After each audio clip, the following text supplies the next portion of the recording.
What is up, guys? I am prepared for another superb day of Dota 2. I hope you are as well. I do not plan to lose MMR today, as in overall. I don't care if I lose a match as long as I balance out. We had a pretty great time last time. A double down that actually pulled through for us. I'm very happy about it. It was an amazing match. Super easy because of me largely. Teammates were competent too, though. I appreciated that. And I thought it went pretty well overall, actually. So, with the confirmation that my sound is working just fantastically, we will dive right in. We're at 3,262 MMR. That is getting back towards a good number. It is taking time, but we're getting there.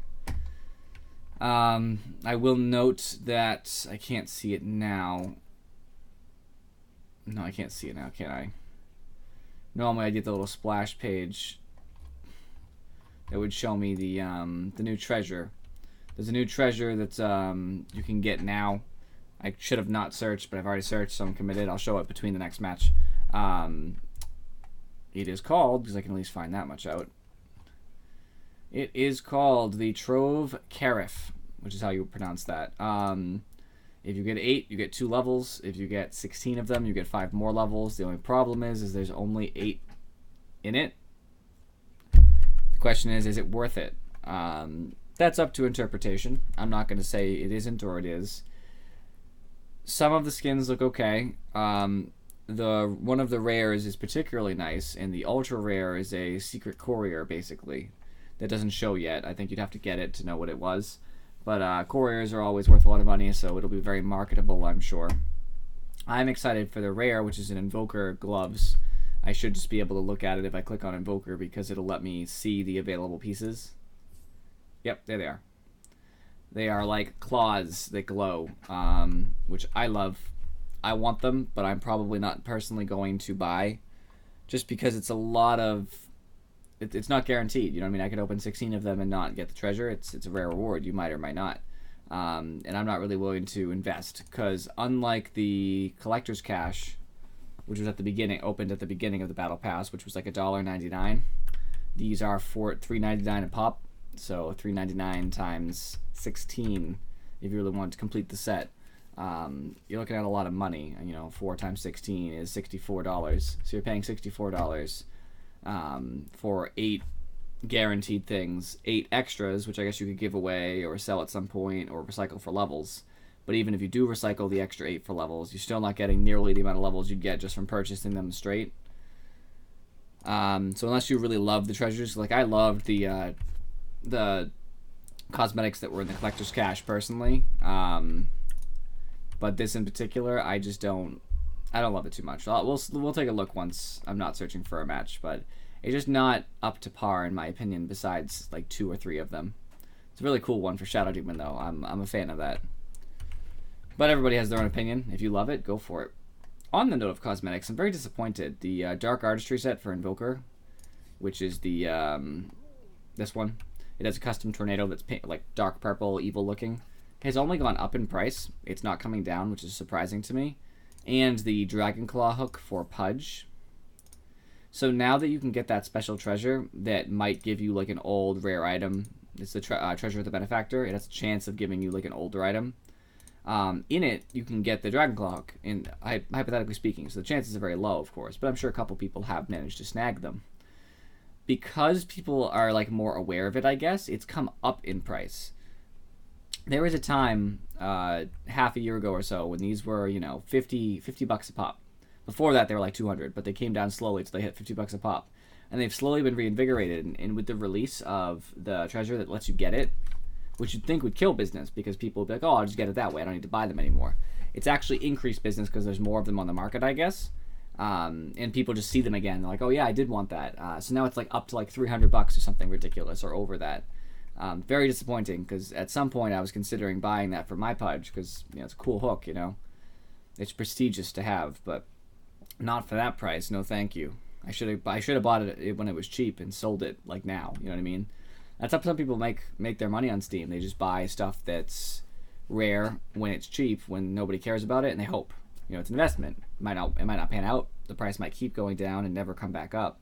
But if you're willing to sit on that money for long enough, then you might be able to turn a profit. Like if I had bought them when they were, you know, 50, 75 bucks, right now I'd be turning a $200 profit. Per hook, of course. My mistake, though. For anybody out there who wants to get into it, I'm sure there's a lot of helpful guides out there for how you can buy and sell Steam items and make money off of it. It's investing, just like the stock market. It's dangerous, though, because you could lose everything. But if you like the item, it's no loss. You just use it. Like, oh, I'll keep the hook. If it doesn't become more valuable, then that's okay. And if it does, then at some point you'll be comfortable selling it. Alright, come on. There we go. Match accepted. So, bans. I had to remember to ban. I personally have been having a problem with Tinker. He just bothers me. He's very strong. And I usually don't have an easy time dealing with him, so I would like to handle that. Looks like Tinker was the only hero banned. I'm happy about that because I'm the only one who tried to nominate somebody. So that's nice. Invoker mid, that's rough. I should probably pick a BKB carry. That's funny to say carry, but, you know, it's accurate to what we're talking about. Drow is questionable. Okay, definitely not Drow, but I can understand the Bloodseeker. Sure, I can do Blood mid. I actually agree with that because it counters bounty pretty hard.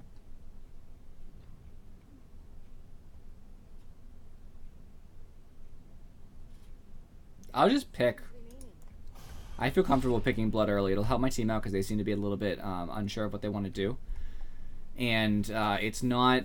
There are counters for Bloodseeker. People who are tanky and just don't need to move, they can just say no. Like Void's actually okay, funny enough, because he can just chrono if I'm in TP. His chrono's TPs. Unless it's somebody who has a ranged stun who's right there and not caught in the chrono, he's gone. There's no way that anything else happens. But I have, you know, relative faith that I'll be able to handle that potential issue. I'm glad I actually have a Bloodseeker set. Regular Bloodseeker looks like crap. So, a normal way to build Bloodseeker is some tangos because you can't rely on your Blood Rage just to heal you by itself.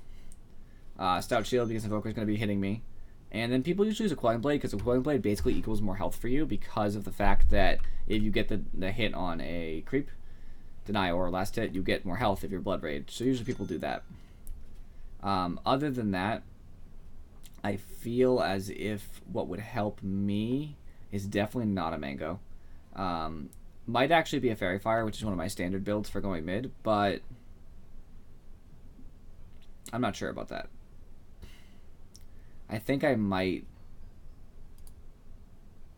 It's not bad to be faster as Bloodseeker, I'll tell you that. I might not need the Quelling Blade. I might go like a Windlace kind of thing. The faster you are is the better as Bloodseeker, generally speaking.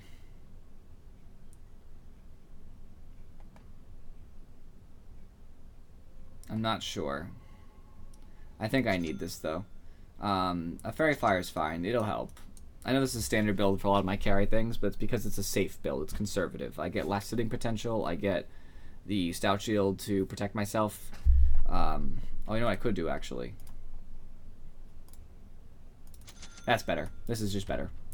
I still get 6 damage, so obviously normally I would be getting 24. I get 6, so, you know, it's a third of the damage. However, I also get about a point of armor, which is going to help me, and the extra blocking capabilities against people who are hitting me, which is going to help me in lane against Invoker's attempted harass. So that's probably a safer build. I don't have the extra burst of the Fairy Fire or the 2 damage. Oh, that's actually true too. I lose 20 damage because 18 from the Quelling and 2 from... I'm definitely not doubling down, no thank you.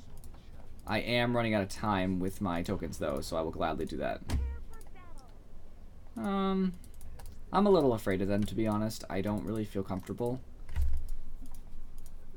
putting my streak on here. I feel good about the match in general, but not so good that I would, you know, put it all down.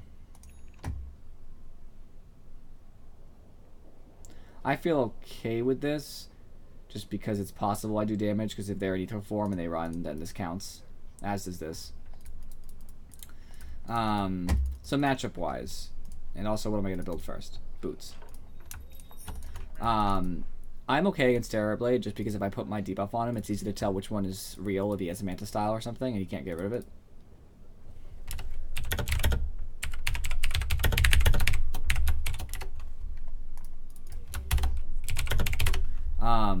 So that's not so bad. The only problem I have is that I don't do well with having my health swapped. The good news is I can only stand far back for part of it, and I can let Drow handle it. I'm just not gonna believe anything he says if he tries to spoil. Even if he's right, I don't care. I'm just not gonna believe it, so I won't even have to mute him. Bounty Hunter very strong against, because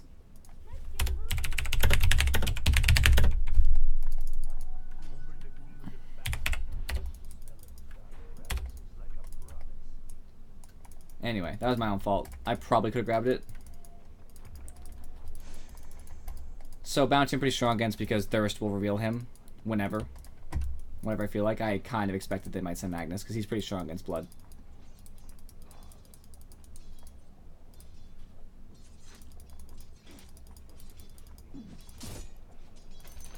He wants to get me with a Shockwave. That's his goal here.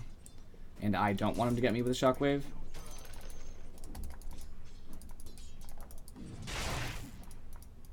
Especially not when I'm Blood Raged. Bounty gets revealed, so I don't care about Bounty at all. That's a good matchup for me. Void, at least I can stop him from moving around Chrono like crazy, because he moves super fast in his Chronosphere. So it's at least nice that I can hurt him for that. But it's still not a great... It's not great, it's just kind of okay. I don't deal well with being targeted.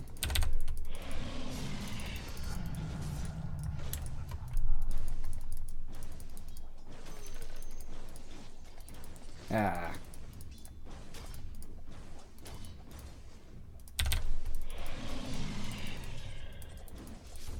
Invoker, I'm good if I manage to get a Rupture on him successfully, because then he can't move around and cast spells as much as he'd like. There we go.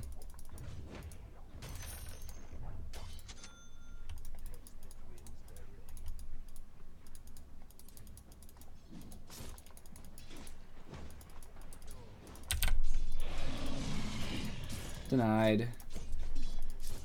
Magnus is good if I get the Rupture off on him, because then he can't do his combo without taking severe damage, but I also don't like to be hit by his combo.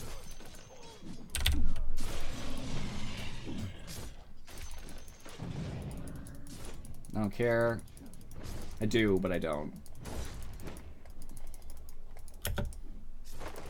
It hurts.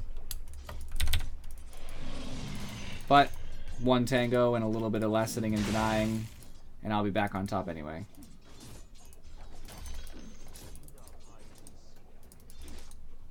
He's a little faster than me normally. But that's okay. I don't mind if he has his clarity. He's already wasted a bunch of mana. So what is he really gaining? Because it was a waste.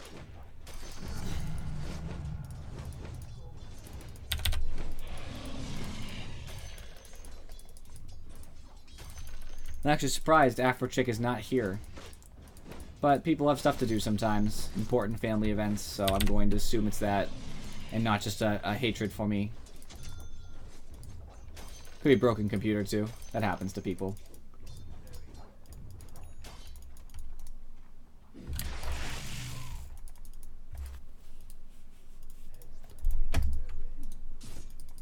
Yeah, if you're trying to push, I guess. I don't know why we'd want Drow to push that early, though. These denies on the range creep are actually doing a lot of work for me. Midas realizes this, but he can't stop me very well.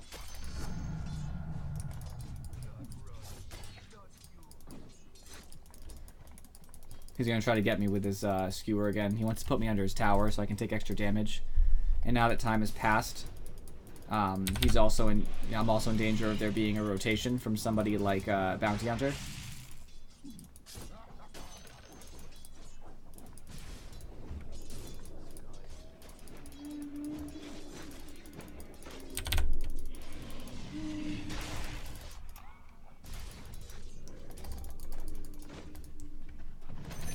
Yeah, as if.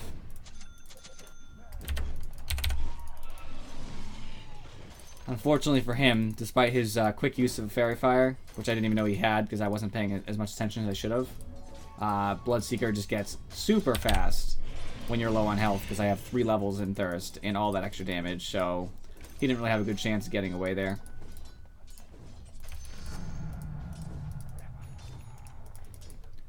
Alright, I'm a fan of Bloodseeker with Sanjin Yasha usually. It's a good item.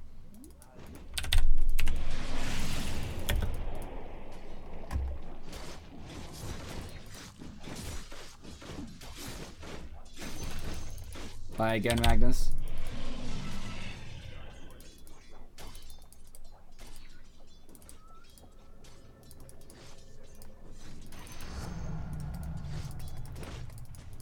He should have kind of expected that.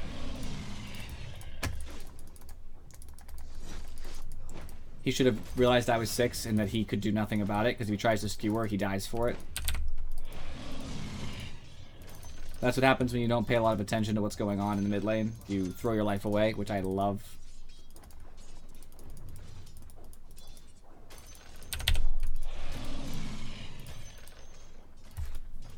So right now I'm gaining a gigantic lead on Magnus.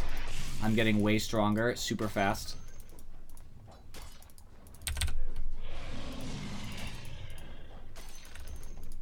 I could actually just kill him again if I really wanted to, if he stepped into the river. But I don't think that's the play right now. I think that me going and rotating somewhere else is the play.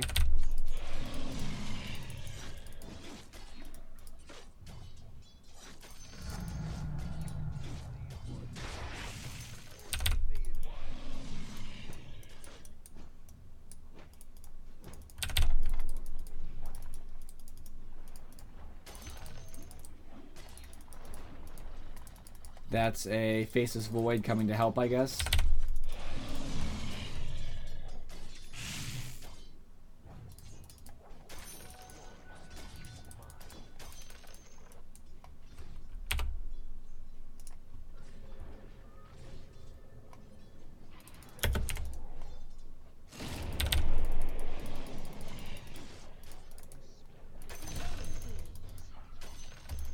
Terrorblade is the most important person to gank right now. Him just dying there was ridiculous.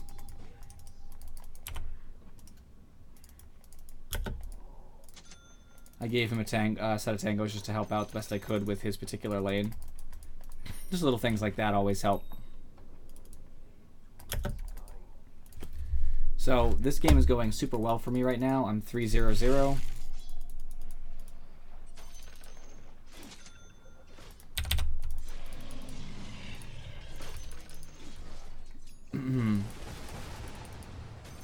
Glad I could give Nature's Prophet that last hit, despite no intentions to do so.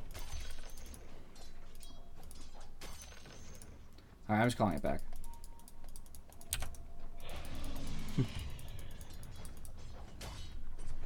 I'm sure he meant the creeps, but...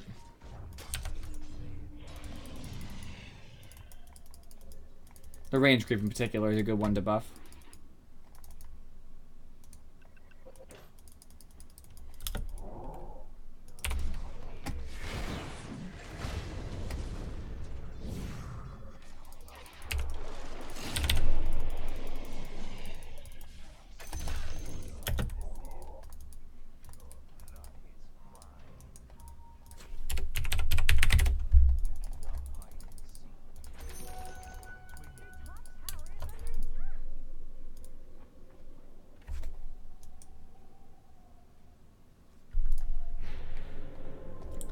Unfortunately, I still don't have Rupture for a little while. That little waylay, unfortunate, but we'll still be fine.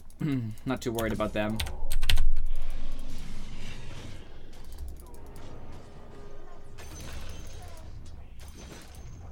Also helps when I get to just eat a bounty hunter in lane.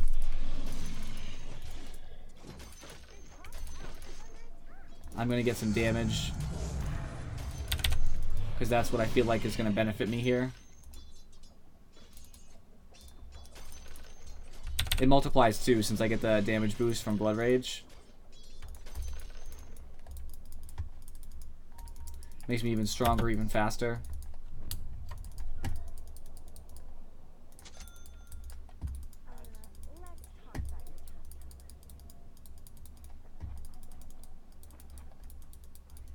I think he saw smoke. Nope.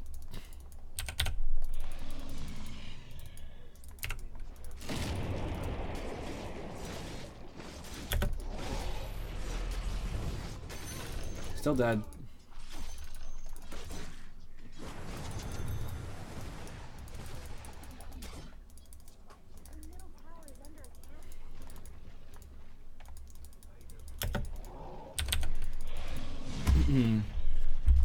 Yep, they're gonna be cowards. I see how it is. It's not really cowardice. I mean, they should probably fortify if they have it, but just slightly bothersome. They're poking at my tower here. I don't care.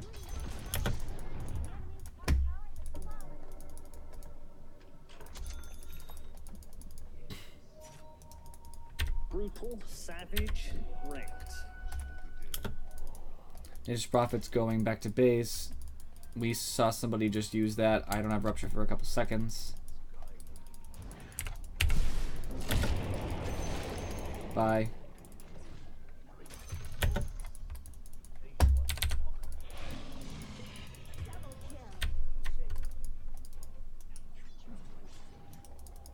I don't have a Rupture right now, so I can't really do much about bottom lane.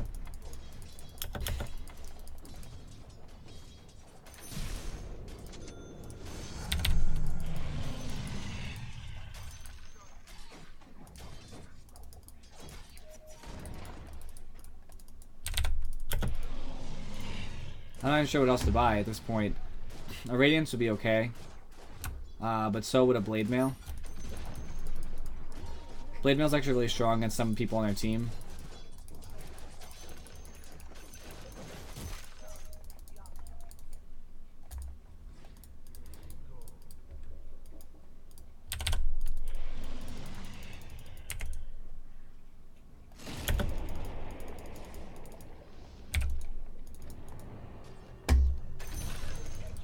Bye, Invoker. Nice meeting you, though.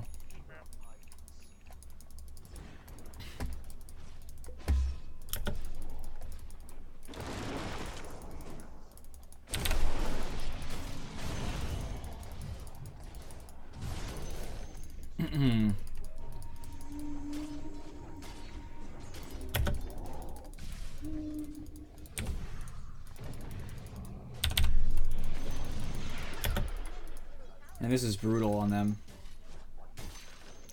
I don't know if Blade Mail's really right here. I'm trying to think about what I can gain from other items.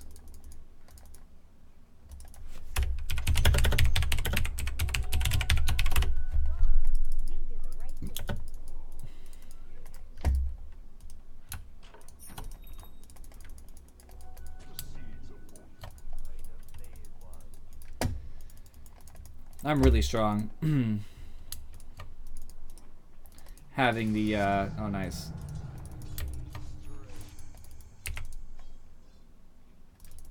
Oop, with two of them there, I had to really make a value decision.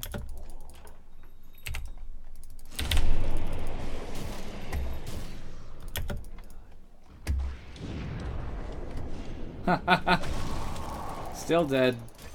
Fool. I need a basher, actually.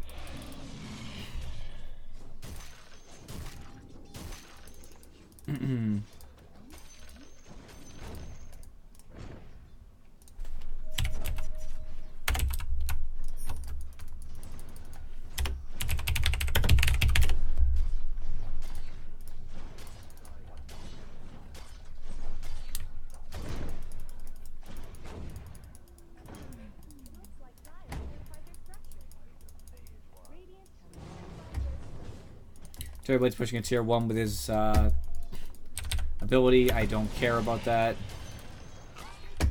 It's not a waste, but it's not scary to me. Ha ha ha. So, for my benefit, of course, I will make sure I buy this now. It's going to, you know, give me just a little bit. Oh, thank you. Ooh.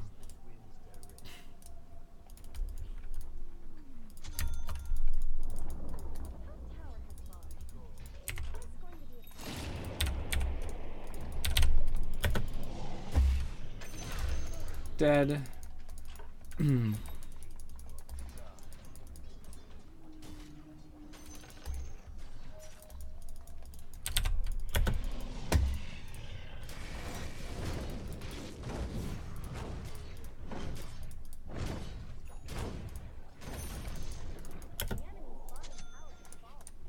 Now Radiance. It's a little bit late for Radiance, but on Blood it's kind of okay because you get another purpose out of it. You get faster and faster as you chase people as long as they're within your range because of the, as long as they're in range of Radiance because the Thirst effect.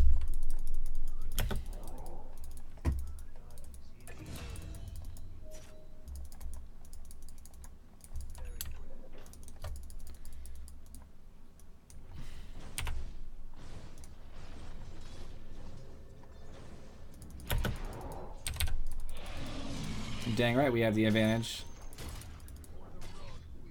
Look at me.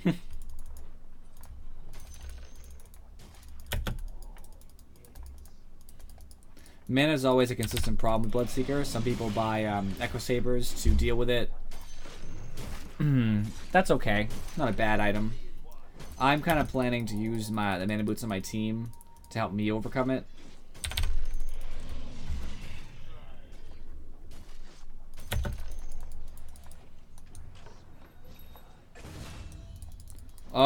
Oh. The Nature's Prophet.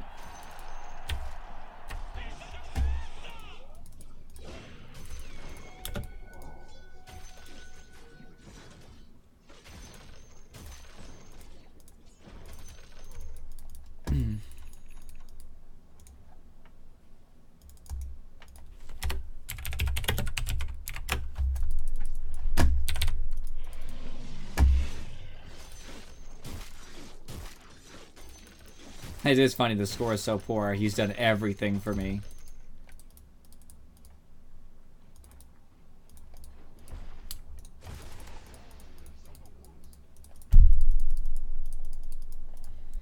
That's one of the reasons you can't trust stats alone. They can give you part of this tale, but unless you were in the game, you really can't know what the total effect was.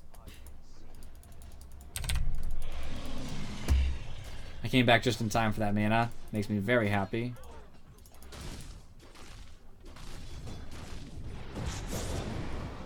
Okay. I'm dead, but that's okay. If they get kills for it, it's fine.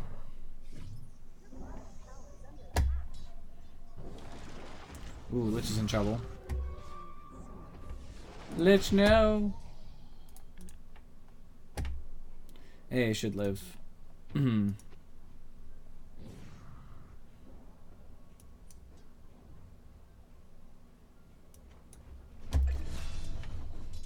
Oh, good, a kill on bounty. That helps flatten that out. What's my next talent going to be? Probably attack speed. I don't care. The blood right's nice and all because it's pure, but attack speed's the way to go here.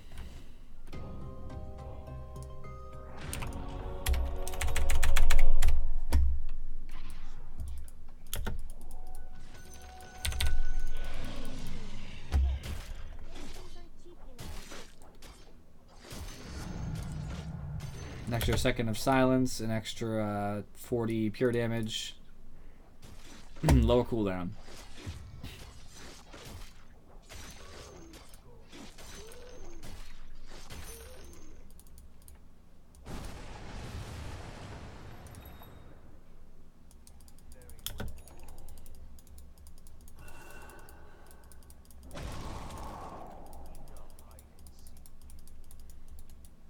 I would love to get in on a fight here, but I have to be just a little bit closer so I can actually initiate it properly.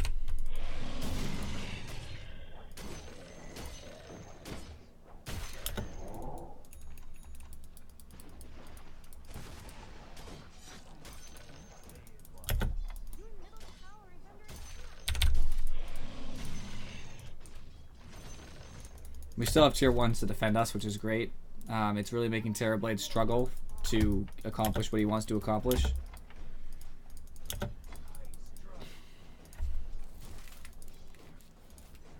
Some people would get a Maelstrom at this point. I don't think that's a bad option.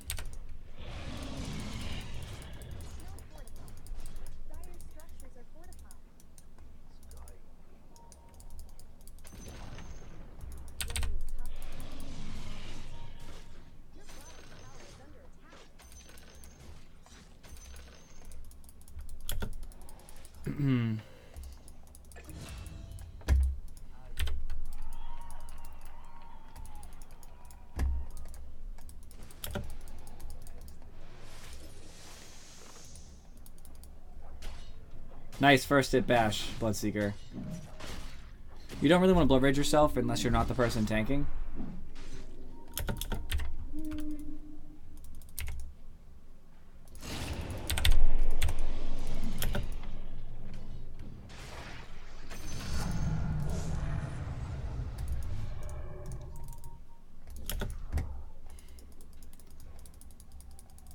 Much stronger. That attack speed actually adds up to a lot, plus the stats from leveling up.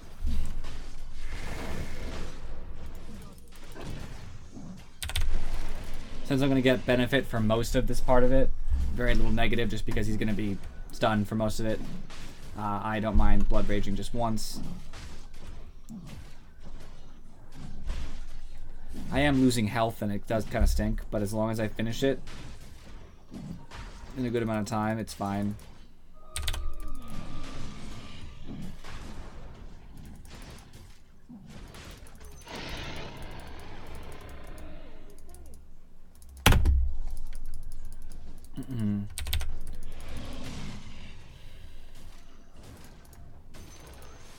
I appreciate that they didn't just kill that on me to screw me over.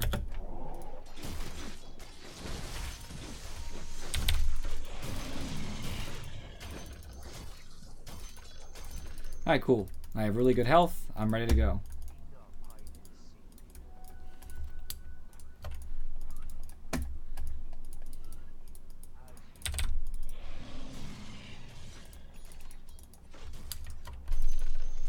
Some people also buy Shadowblade and Bloodseeker, but this is bounty, so that just seems pointless to me. It's not going to lead to good things, just bad things. Hey, he tried. He did everything he could there.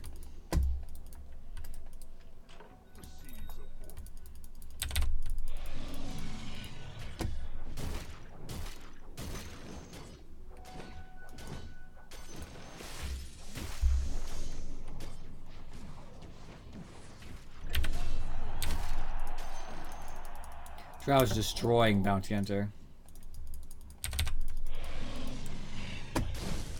We're basically seeding their team. At this point, it's very hard for them to come back from this.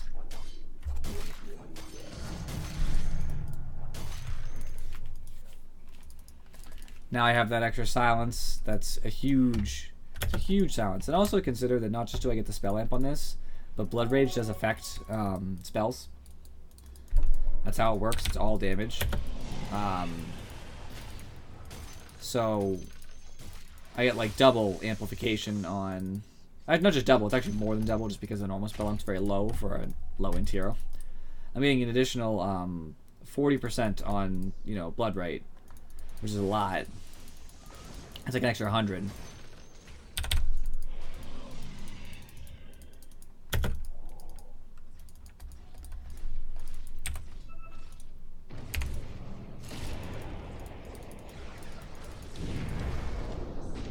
He can't move anywhere, which is very good for us. This is not good for us. I have Aegis, but unfortunately I'm probably not going to be able to get out of this.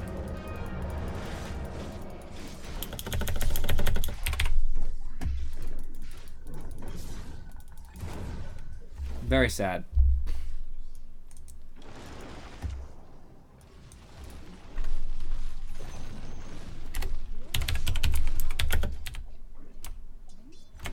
Wow. I was gonna answer him, but that's just how you get muted. And we have a Chronosphere and a reverse polarity.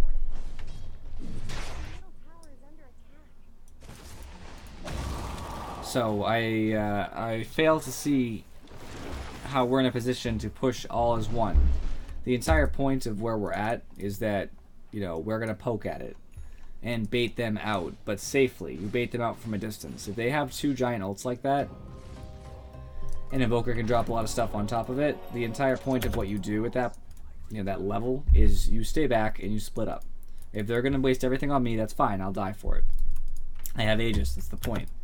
But everybody else is going too close, to be honest. Everybody should be significantly farther back. Now, granted, they could still catch us if they have a good setup, just like good moment, but what's up, a lonely camel?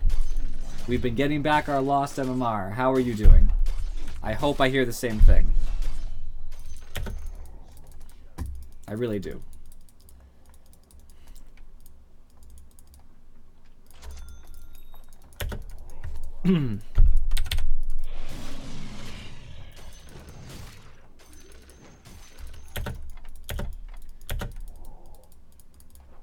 Games are so different. So many different MMRs too. People have unrealistic expectations sometimes down in the trenches. Well, the trenches are below me, but these trenches. Oh, that's unfortunate. Good for the job, bad for Dota. That's the struggle, right? Drow knows what she's doing. She isn't going to kill Terrorblade, but she had the right approach there.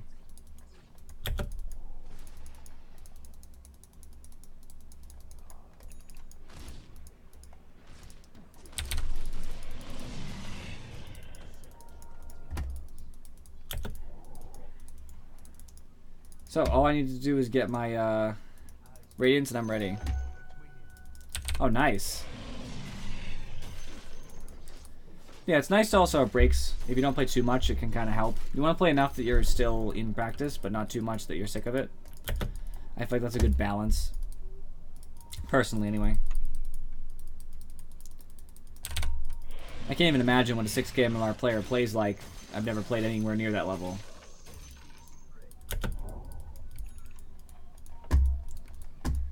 Not yet.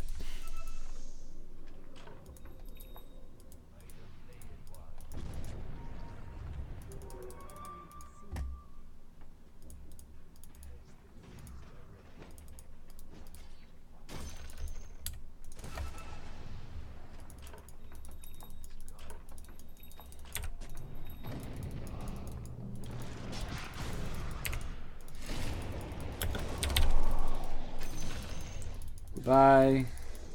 I knew you well. Goodbye again.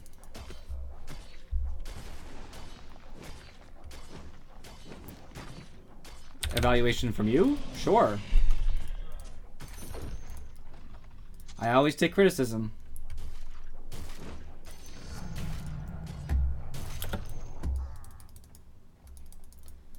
I wish that I had a Quelling Blade so I could get rid of the Sentry, but I don't. He is right on that. Bot's more important. It's Rax. Oh no. No, my mana. I can't even avoid it.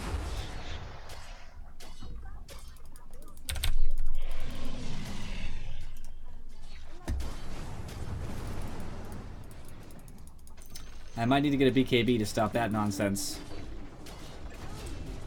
Alright, so S and Y is to make me just an overall better chaser and better fighter.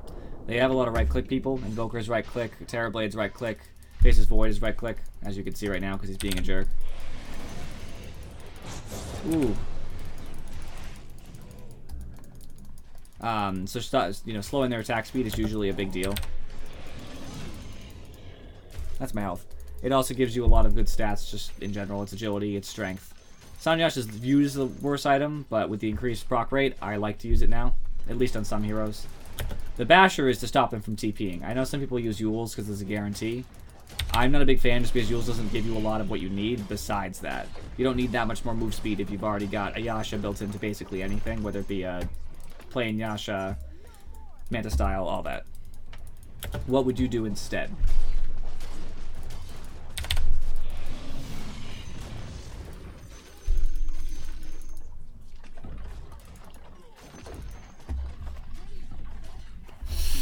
Oof. I already don't have any mana.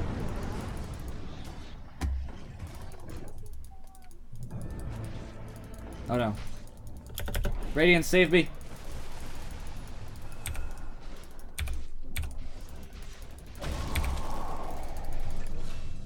Okay. Well, even if I win, there's still criticism to be had. You can win for reasons that aren't because of what you did. It's coincidental. Like, there could have been a good answer of how to answer what I built. That's very complicated. They could have had a way to stop what I built, and they didn't do it. That doesn't make my decision right. It just means it worked in this particular setting. I know some people like to go Yules. I know some people like to go Maelstrom as an early item instead. I just like the tankiness. I think if Bloodseeker has more health, he can stay and fight long enough that he gets the kills that give him his health back.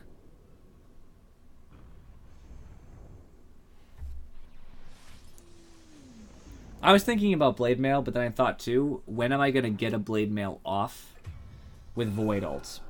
Because what's going to happen is I'm going to Blade Mail, and he's going to ult me, and he's going to say, never mind. You know what I mean? Like, he's going to have the people in his ult, assumably. It's going to be at least 2 of us. He's literally just going to ignore me until the Blade Mail wears off. If there weren't the ability to lock me down, I could do something during the Blade Mail, but he can just pretty much cancel it. That's what I was thinking anyway. He's going to shut me down.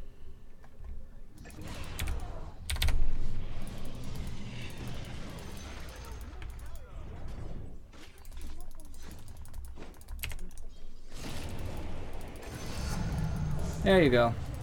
Good job, Nature's Prophet. Hey, you're here. Only 40 minutes late. It's okay, though. As long as you came.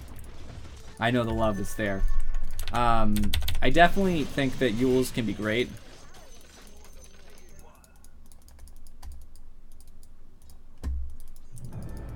Yeah, I do like the Yules. I understand why people use it. I just find that if you're if you have a team that builds mana boots, because like our Lich specifically built Guardian Greaves for us, then you don't have as many mana problems. And as much as you're relying on your team, that's kind of the point. You should have a team that you can actually, you know, rely on to do things. I'm just gonna end this.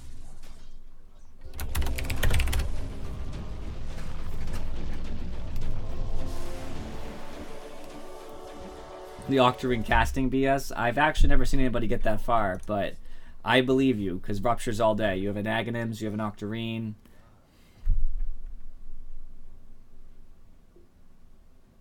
Oh, so you got a new mouse. Good for you. Right-click BS is... I don't see a lot anymore of. You are right. But I don't think it's because it's bad. I think it's because... Well, because people change. They change their opinions. Of what they like, basically.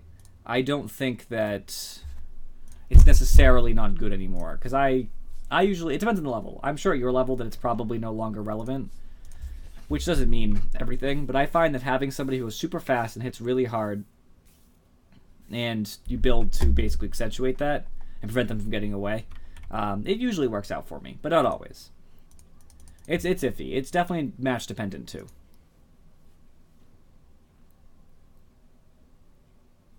Interesting. I'll consider it. Because definitely I could have suffered without... I actually was thinking about buying a BKB for the Invoker anyway, because then he can't do anything. But Faceless Void was definitely causing me problems. That's why I tried to build Tanky to prevent him from killing me in Chrono, which was hit or miss. Until I got the Radiance, it wasn't super effective, which I didn't expect. So that game. I'm shocked, but Nature's Prophet out-net-worthed me. That's mostly because of the Midas, but still, he net-worthed me by like 4,000 gold, so good on him. He is a good farmer with his ult.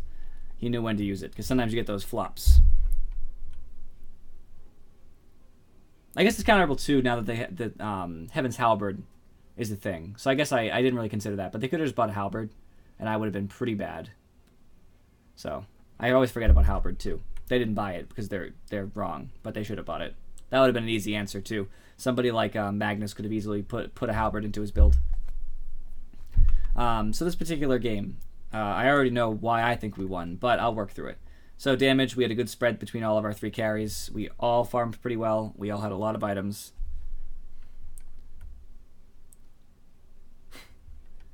It's true. It is pretty brutal to be silenced taking pure damage and not able to move. That's pretty brutal. All of us had decent money. All of us farmed well. They pretty much lost every single lane. The only person who got any farm on their team really is Terrorblade. I know it looks like Invoker had farm, but he never turned it into anything. He never got the chance to profit. So he has a Hand of Midas, and he never had the chance to buy any good items with it. He only had the Ags, which was not enough. And Magnus never didn't finish anything. Like this is dead money, because it's not. You don't buy it for the rings. You buy it for the end item, and he didn't finish that, which is unfortunate for him. He needed the recipe. As far as the graph is concerned, yeah, we were winning the entire game. And that's probably because I had a substantial lead at the beginning. Yeah, that's true. Because him being silenced, that's true. Because silence is a good focus for Terrorblade. I didn't really consider that. But I figured Drow would handle more of the silence, so I don't need to have extra silence. But that's not always true. Extra silence can be good silence. The only problem with Blade Mail is even if he's hitting me, he'll always just ult. And the Blade Mail's not as helpful because it doesn't reflect that damage back. I wish it did, but... all three of us were basically the top farm with a little bit of a mix-in right after this point. Terrorblade was up there. He kind of came into third or second once in a while. But they basically just lost every lane. The reason why is because of the matchups. Bloodseeker versus Magnus mid is not good for Magnus. He could have done more damage to me if he was better with his shockwaves, but that's true. He'll never get it off. That's true. Well, he doesn't. If he's silenced, he doesn't do anything anyway. Terrorblade's useless if he's silenced. He's not a good hero if he's silenced. Now, granted, he had a Manta Style for that, but Manta Style and then silenced again, which is, I'm sure, where you were working towards. Magnus mid is not great because as much as he does nuke damage to me, I heal pretty regularly, so he's never going to push me out of lane. And as soon as I get ult, I'm much more dangerous than he is to him. I can kill him easily because if he tries to run with me, he's going to take rupture damage. That was just a bad lane. That was not where they should have sent Magnus, and I don't think it was smart at all. They let our Nature's Prophet just farm. I don't know why Bounty Hunter wasn't really harassing him more, but he wasn't, and that was a huge mistake. Oh, absolutely. No, I completely understand. It's fair. It's fair advice. And Drowlander was just allowed to farm safe lane. I don't know why that was either. Bounty Hunter did not go around enough and cause enough problems. So their offlane Void was never going to stop Drow from farming, but offlane Void with a Bounty Hunter probably could have killed the support and at least made money off of it, but there wasn't a lot of early game kills for them at all. We had, I think it was like 6-0 before they got anything, or 7-0, which was a big mistake on their part. All of our lanes was good. I win mid, Drow wins bottom, and the offlane was, I think it was AA. That's true. Right-click blood does fall off around like 45 minutes or 50 minutes and really doesn't do anything anymore. And unless you're against very particular matchups, which these aren't. But you're banking on winning early. Like we won the game at 31. You're banking on that, otherwise you have a big problem. Especially against someone like a Terrorblade, who I would no longer be able to right-click against because he's going to do way more damage. So that's true. But Lich, I think, should have had more problems in his lane against Terrorblade. But, AA should have had more problems, which is why I guess Terrorblade got some farm. But if we win 2 out of 3 lanes, then I ganked Terrorblade as soon as I killed Magnus twice. I killed Magnus, got ult, killed Magnus again, and then as soon as ult was up, I went and killed Terrorblade. We just had the rotations. Lich was walking around killing people, I was killing people, and that allowed Drow to get as much farm as she wanted, and Nature's Prophet to push. And they have no answer to that. Nature's Prophet split pushes. If they don't answer the other 4 of us, we just take a tower if they try to go for Nature's Prophet. And if they go for us, we'll probably win anyways because we have a better team fight early. Their team fight doesn't pick up until Magnus can get good ults with Blink Dagger and Faceless Void has enough items to survive to get a chrono off and not get silenced by Drow. Or me. Now, it was definitely an interesting game, though. As far as items are concerned, one thing I'm going to criticize is I'm pretty sure... Yeah, there it is. Invoker got a Hand of Midas and it was way too late. I know it's because Invoker wasn't mid, so he didn't have the same farm, but he probably should have gave up the Hand of Midas build when things were going terribly. Because right around this point, people were dying. Like, people were already dying on their team at this point. He should have said, this is rough, I need to buy an item to survive so that my team can use me. But instead he said no. And because of that, he didn't get a single useful item until 24 minutes. 24 minutes in the game was when he got his first real item. That's a problem. Magnus did the best with what he could. Mid, I don't blame him. This is the most important item for team fights to set up for Void, so that's fine. Bounty Hunter just bought support. That's totally normal. Faceless Void, actually, I don't know why he bought a Shadow Blade. I think it was to sneak up and do Chronos. He probably didn't need to, though. I don't think Shadow Blade is great. It's mostly to sneak up on Drow, too. But he could have, like, built better for the actual fighting itself. Because he bought the Shadow Blade, he was doing less. Yeah, if don't play Invoker out of mid lane. He can do other lanes, but it's not good. I agree with you. I think it's because they picked Invoker Bounty, and then I picked Blood. And I think he didn't want to face me mid, but he probably would have been okay facing me mid. So I don't know. They're just weird. But Faceless probably could have used like an Echo Saber or something instead, just to increase his fighting capabilities. It would have been faster, and it would have helped him kill in Chronos earlier, which would have been good for his team. I don't know what he's building with Yasha. I'm assuming it's a Manta style, which is good for him. That's a good idea. Terrorblade built pretty standard. Increases range when he's metamorphized. Get a Manta to stop the silences, and then he was going for like cheap stuff. He wanted a Mjolnir just because. A Maelstrom just to help kill us better. It's cheap. I don't know why the Mjolnir, though. I guess because he's getting hit a lot, but I don't think that's necessarily the right thing.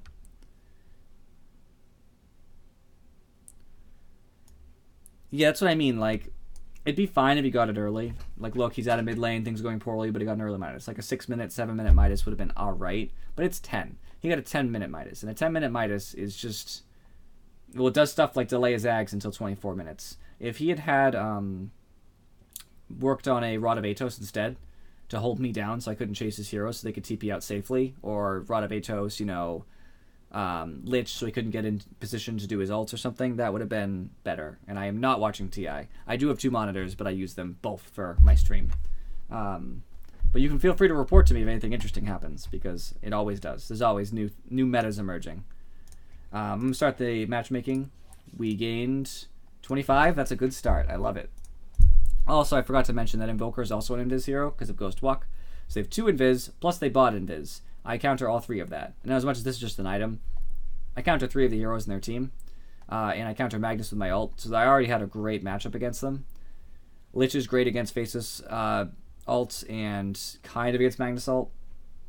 They don't have a good answer to a Nature's Prophet push except Magnus being able to grab him. And I guess Void and Magnus. They have an okay answer, but it's not great.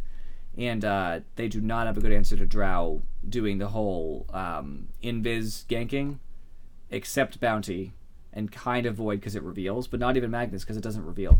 I don't know who's playing right now. I know some of the players off the top of my head. Oh, sweet.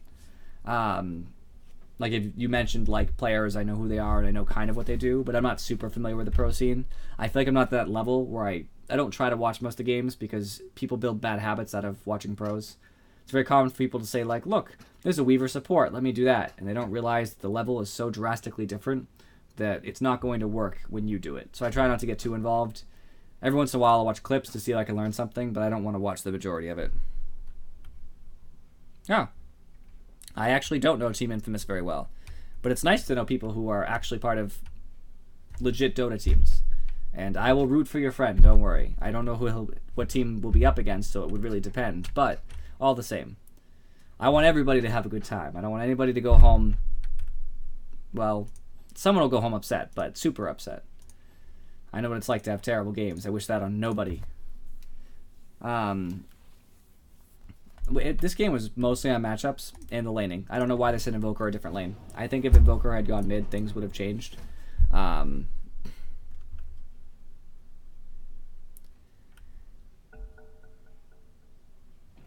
Wait, a Diffusal on Anti-Mage.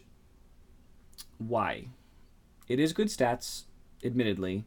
It's good chase, but I don't. That's the problem. People just do it without thinking. I'm still banning Tinker. I'm still sick of him and his crap. 5 seconds remaining. That's a carry, so I guess I might be the one going mid because I do not want to. You've built a Fusel on AM. I can see certain specific cases where it's okay. You're not going to get the mana burn because they don't stack. You can only have one or the other. But it is good stats. It's what people say. It's great agility gain for what you pay. And the charges are okay. If you had like heroes that are really counted for, that were super fast, like a Bloodseeker. It's like, oh, I'm going to run away. You're like, no. Diffusal. It'd be better. I don't love it, though. I don't love it. I think there might be better choices. But I'm sure the pro knew what they were doing. They probably had a really good reason. Maybe they were purging something like... can you still purge Omni Magic Immunity? I know you used to be able to. Did they fix that? That would be a good reason, for example.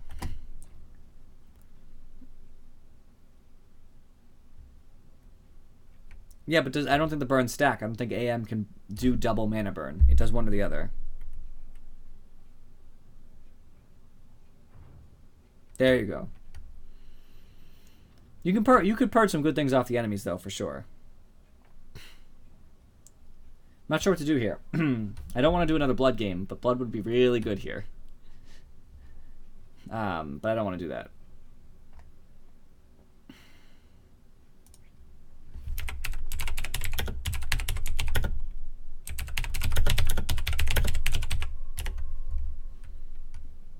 Not anymore? Okay, they changed that. You used to be able to. Mid-hero. Somebody...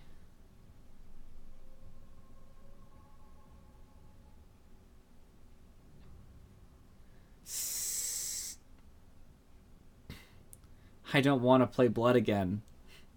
I just did it. But it seems like such a good pick. If they pick another Invis hero, I'd like... Oh, he's banned. I didn't realize that. Oh, good. I don't have to worry about it. No Blood. Okay, so... Burst damage is okay. Kind of. Storm's not bad, solely because I can get out of Slark stuff and get away from Weaver, but it's still not great. Who do I play here? I don't want anybody who would suffer being close to Slark. I could be lame and do like a PA mid. People do that. Silencer wouldn't be terrible as long as I built a Yules to just kind of stop Slark from being near me. I'm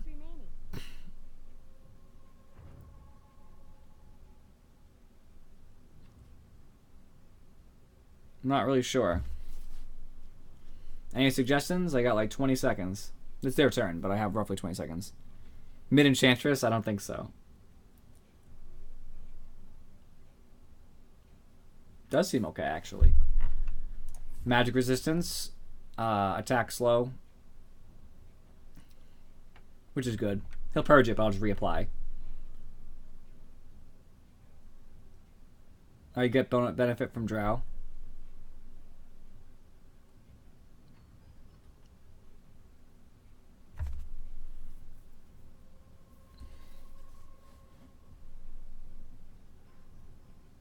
I do like Invoker too, but my problem with Invoker is they have a Necros. That would hurt me a lot. Puck's not good here because they have Magic Immunity and I'll get caught. I could Shadow Fiend. 10 seconds remaining. Maybe Shadow Fiend's the way to play. 5 seconds remaining. I feel confident in Shadow Fiend, and I'll explain why in a second. I have extra damage from Drow. I don't want to play Puck because Puck just always suffers again. I play Puck a lot. He's like my favorite hero. Always suffers against Necro. Every time. It's like the worst thing in the world. The problem with Shadow Fiend is going to be Slark. The only good thing is that if Slark jumps me and I have, some health items, I can just start ulting. It's like, okay, Slark, I challenge you. Go ahead, hit me. I'm going to start channeling, and if he stays near me, he's going to die. Because Slark is not a high health hero by any means. If he leaves, then okay, I stop channeling. I just stop. Okay. I can hit him while he's invis, even his ult, because I can throw raises down like crazy. I can instantly kill him with my Shadow Blade in, so they're getting a lot of detection. Inevitably. I'll bet I will not double down. I will not predict. Same thing with Necro is that if this Necro is ghosted, I have tons of spells to hit, which I like.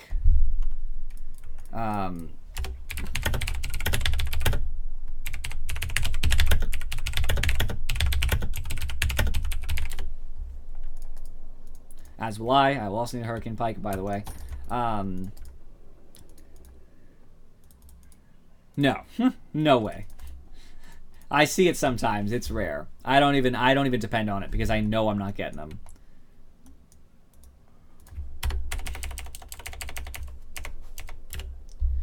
This guy is so confident. I've seen it, but I never rely on it. I hope for it, though. When I play Puck, I really hope for a shared tango or two. Look at this Drow's build.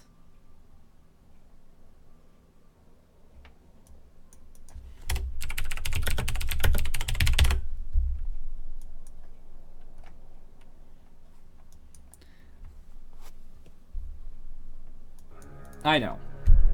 Usually, you can stand, like, they don't have an invis hero. You can stand significantly off it if you really want to, but I stand around because I know 3K plays. No one's coming over. And if they do, they're going to be obvious. They're not going to smoke. Plus, I have teammates around. If I was alone, I actually usually back up because I don't want to be caught out, but I have lazy habits. They're probably not the best habits, but I feel like I know normally what people are going to do, and I play around that, which is not a good idea. So with Necro, I want Necro Mastery because I don't think he's going to require me to get too early of Shadow Raises. I'm a little bit rusty on SF, but I have some faith. Especially if Necro lets me have those last hits for free.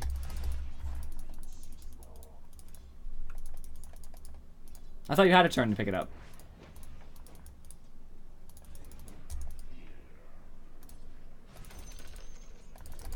Ah. He got Aura first. Ugh. That's so not great. People keep doing that. It's not good. Don't do that if you're in games, friends. It is not the current strat. Oh no. There we go.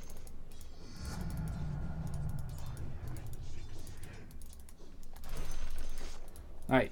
Beat up my range creep, please. There we go. Beautiful. This lane is already going significantly in my favor.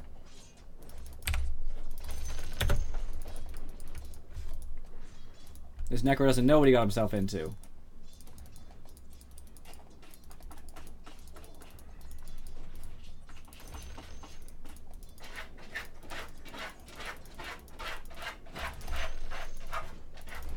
Oh no.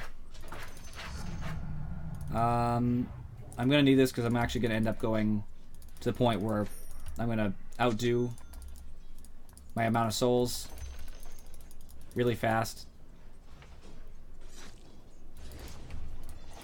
At this point, if you're me, make sure that you're harassing this Necro out of lane. He did buy healing, a lot of it actually, but that doesn't mean I can't push him to make him leave.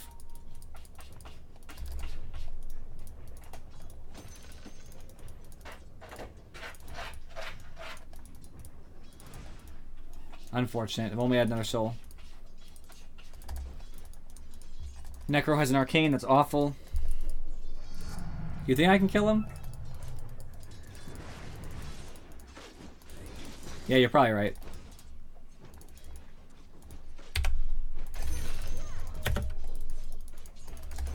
I'm not aggressive in at certain mids, and I really... It's something I have to fix. I never like to push it too far. I focus too much on farming, and that's why usually I'm great late game, but I suffer at stopping the farm of the other carries. Definitely something to work on. He's stupid. I don't know why I walked back and forth, by the way.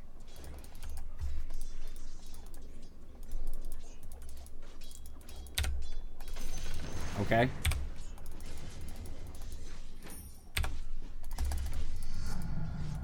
Goodbye again.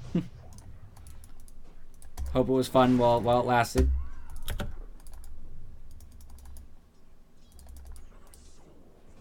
Now he's kind of under tower, so I don't want to die for it, but he won't be hearing the last from me. He is oblivious. He has no idea what's going on.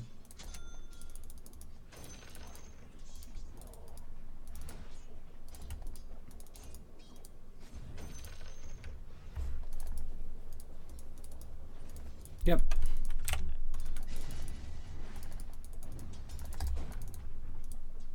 Range creep denies. Nothing feels better than that.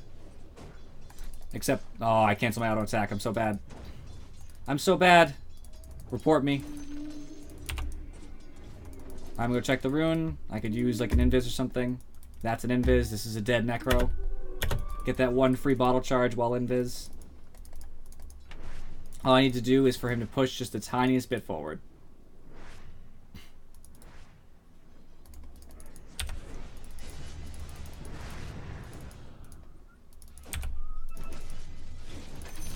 Bye again. It's nice seeing you, Necrophos. I love free kills. It's good stuff.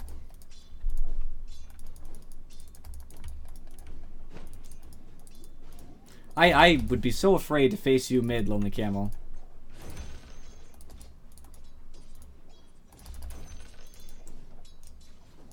I'd do it anyway, but I'd be afraid. So, with the fact that I'm going to be casting a lot, I think that, I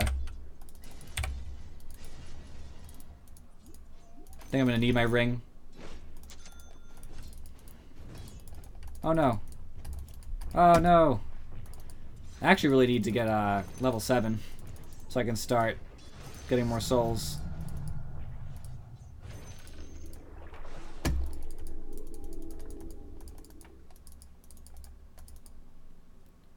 I guess I'm not confident enough in my own last sitting. That's usually why I go a large amount of souls. Plus I can just do this.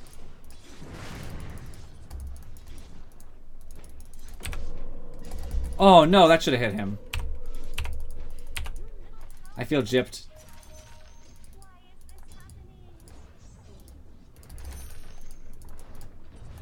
Oh, nice. There we go. That's the good stuff right there. Alright. Next item. I think a first item Shadow Blade is fair. Before they really have the money to get detection.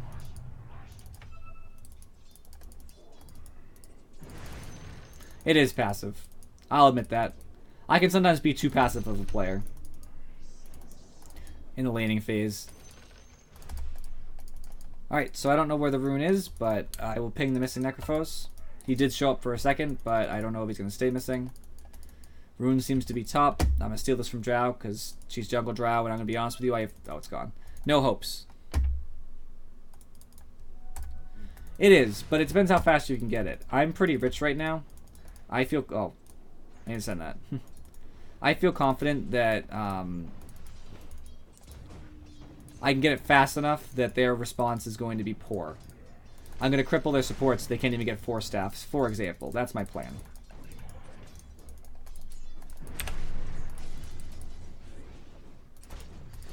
Oh no.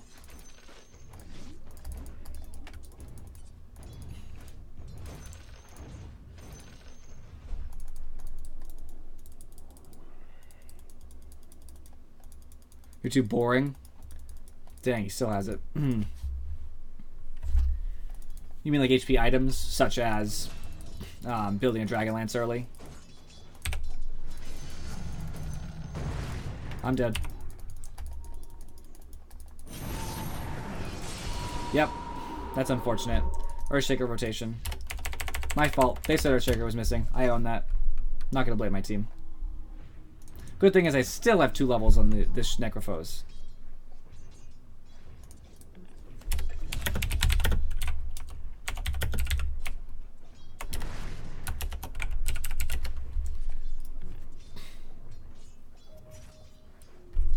Oh yeah, shrining. That was a good idea. I should have shrined. I always forget. I don't know why when I'm not like ganking heroes as much as I can gank. When I'm not like specifically ganking heroes, I kind of forget shrines exist a little bit. I don't know why. Like I would never have thought about that. His ult's down for about 40 more seconds, I would say.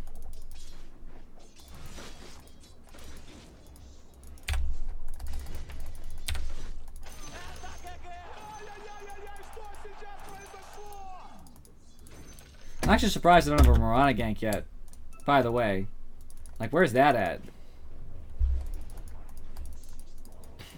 No, it's fine. The stream delay is not even that long. I set it to pretty low. Like, if you were in this match right now, you could probably use the information you see to hurt me. Stream delay is like, I forget, it's really short. It's like 10, 15 seconds or something.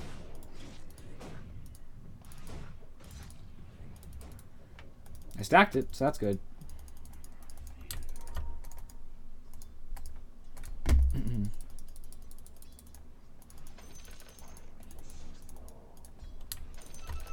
Necrophos is going to start being a problem if he goes and does stuff. That's mine. In this particular game, I'm not actually sure. I'll think about it. This looks like a dead earth shaker, which I love. What do you think of Lowly? Yeah, I know it's but I can see my own Twitch. It's like a 15-second delay is what I set it to. You know what I mean? Like that's what it ends up being because I can watch myself and turn the volume on, and I know when it happens. It's relatively low. I'm just wondering. I think attack speed's probably the way to go, but I think I have to go casting builds.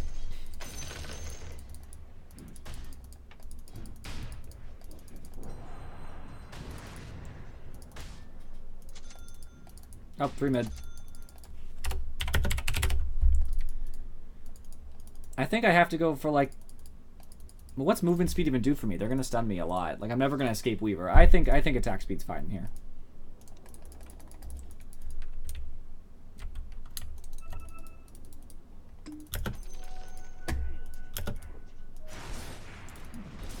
They are going to destroy Necro. I love that. Time to push mid.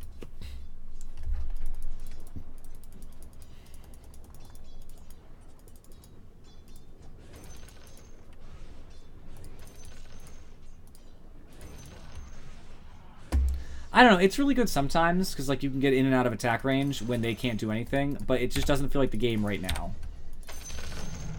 I usually don't like to go movement speed on almost any hero, but sometimes it is just the right choice. This is very true. Well, Aquila doesn't matter. It should be on for pushing, yes. But as far as the raising goes, it should be on treads. Sometimes I don't trust myself enough to successfully tread switch during the moment, so I try to focus on the actual kill itself, but that's not an answer. That's not a good answer. That's like a, you know...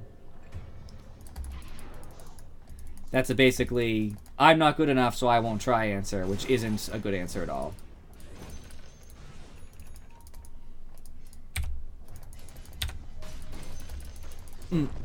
Oh, I made a weird sound there.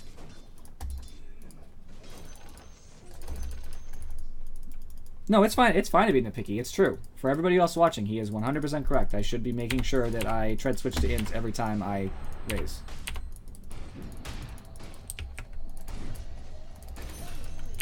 Like that.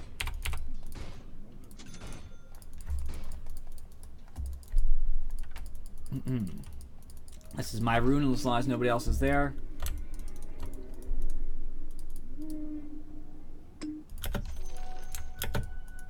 This is going to be something to help Mirana. Oh, it's ready. So yeah, okay. I'll see if she gets full from this. She does. So, time for me to go kill people. I have ult. I'm about to have level 2 ult if I could actually clear this lane successfully.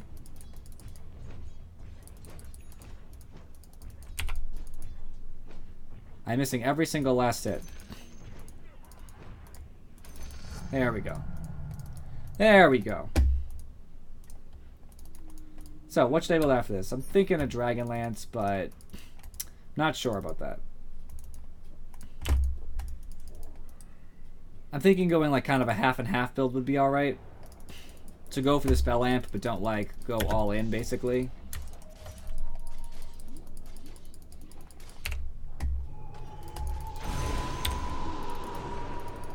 We're in trouble. We're in trouble.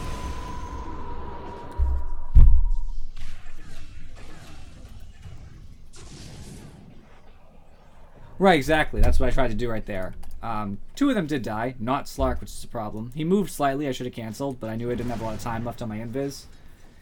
The problem there, too, is that Slardar didn't stun. He should have got aggressive. Oh, right, of course.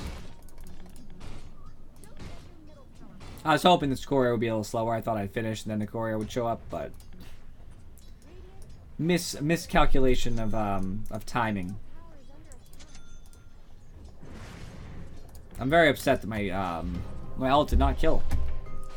I had plenty of souls. I think I'll go top so I can push. That's so irritating. Let's get all the souls. I was wondering why I didn't. No, it's fine. Don't worry about it. I can easily read and act at the same time. I can multitask.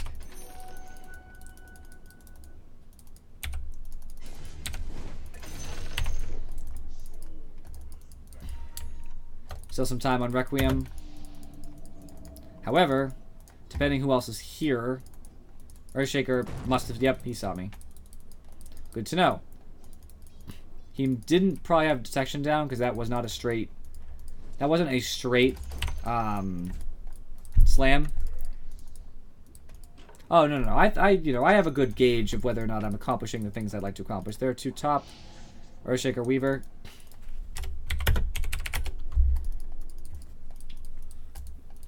I do have ults, but I think that they might have a sentry. It's hard to tell.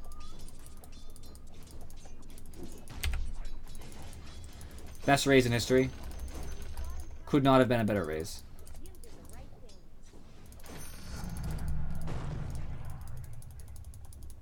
Does Earthshaker have detection? No.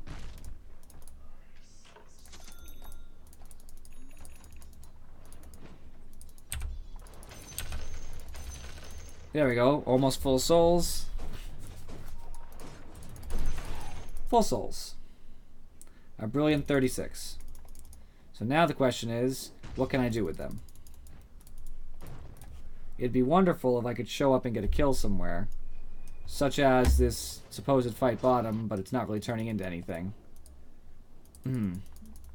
Which is, again, unfortunate. I could have been more efficient and got an extra camp there if I really had been thinking about it.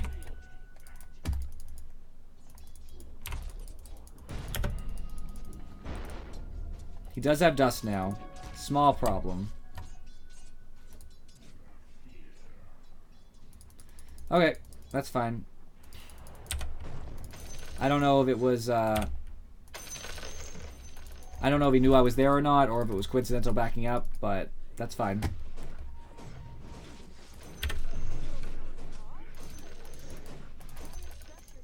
I'll just enjoy it.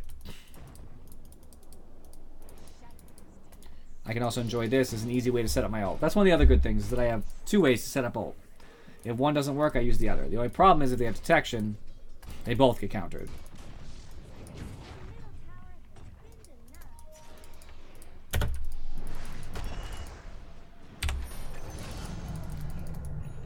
I kind of tried to steal that, and I feel bad about it now.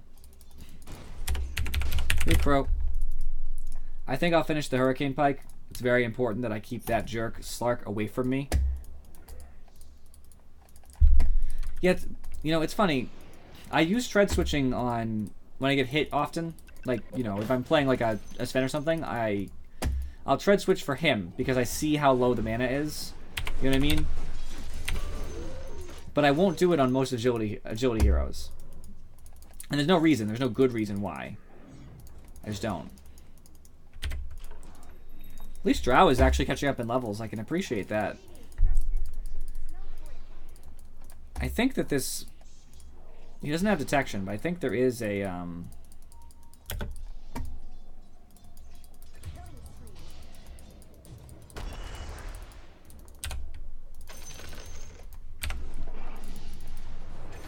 Nice. I may have missed, but it's okay. Yeah, it won't go. Unfortunately, that's Pike for you. Just like, same thing with Force Staff, of course, because they're based off the same item. You can't get out of the ridiculous Slark Pounce. It's too good.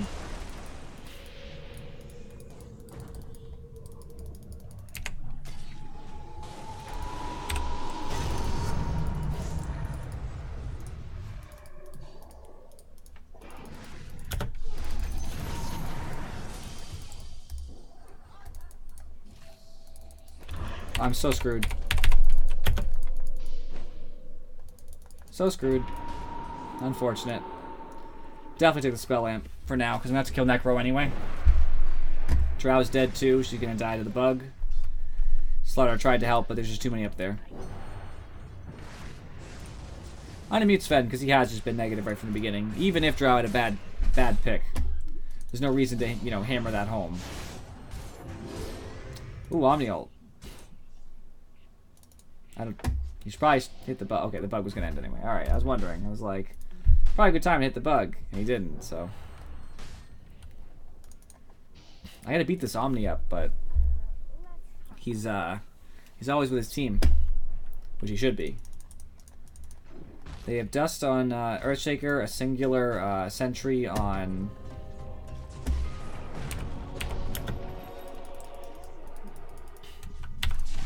I guess I'll TP in tier 2.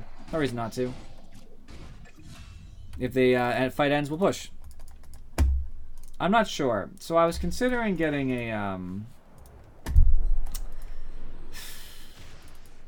I don't know. The thing is, I don't think I need a Yule's because there's just not enough to stop. Oh.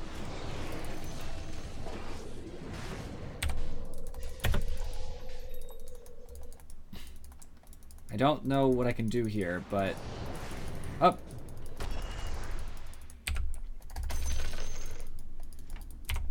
Just back up. Take it easy. I'm actually going to put my TP away so I can grab this Ring of Healing and start regenerating much faster.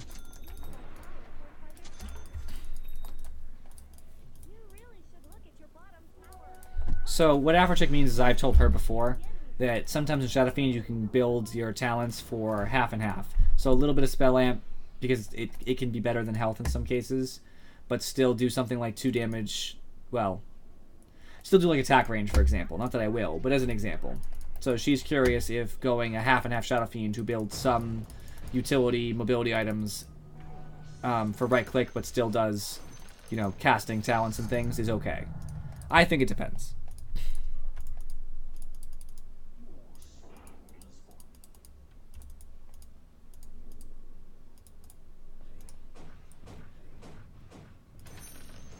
I'm not sure what I want to do here for items. I think that buying a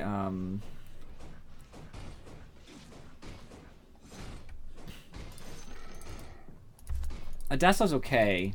A Scotty's okay.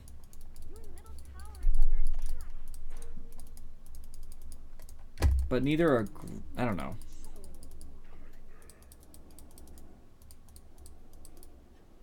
Yeah, I guess. That's true.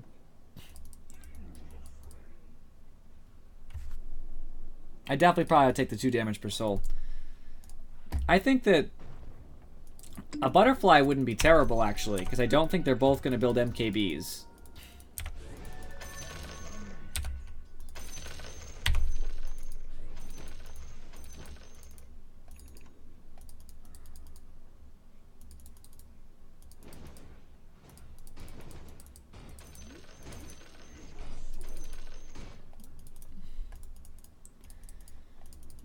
What do you think, Lonely Camel? Do you think me going a, I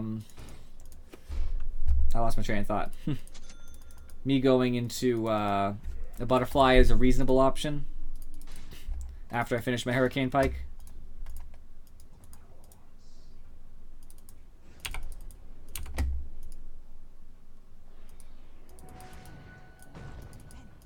Oh, crap. Friends are fighting. I'm trapped from them. They'll probably put down sentries, so I just have to back out. And not block this camp.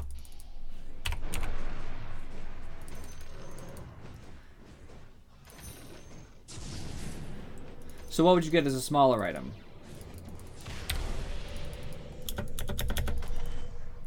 I expect the Earthshaker to ult.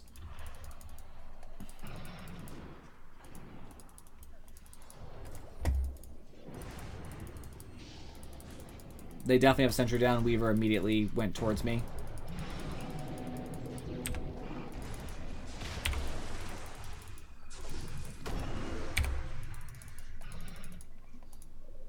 Oops, I stopped moving.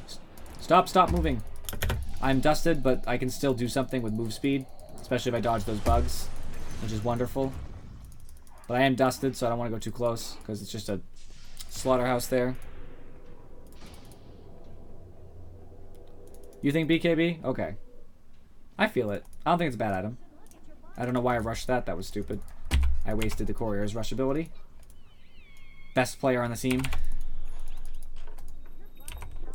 I don't need this anymore. Gets me my Hurricane Pike, so I'll do that. The BKB is good. I don't feel poorly about doing that. It'd help against the Earthshaker, and I wouldn't be so afraid of Necrophos ult either.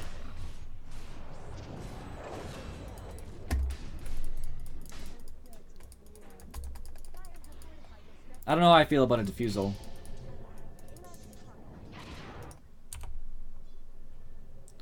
Alright, I guess I'll push out mid a little bit.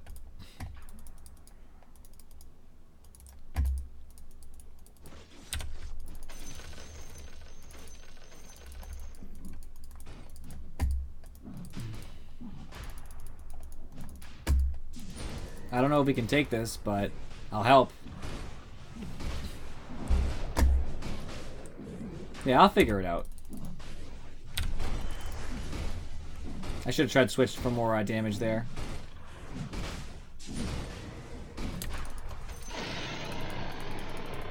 There we go. We have Aegis. I can't believe they let us take that. Didn't even smoke in, just walked in.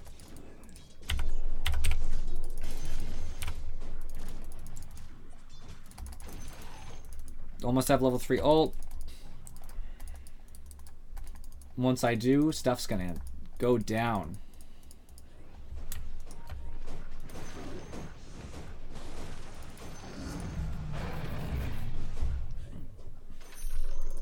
Now I do some serious damage.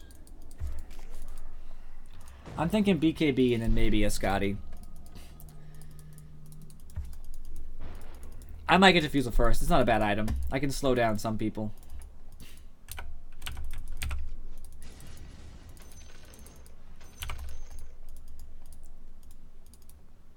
I actually want to send this to myself too. A little bit of health goes a long way. Ooh, DD. Actually, why would I say coming? I have an on my way thing. On my way. Oof. Who'd we just see? That's a dead Earthshaker.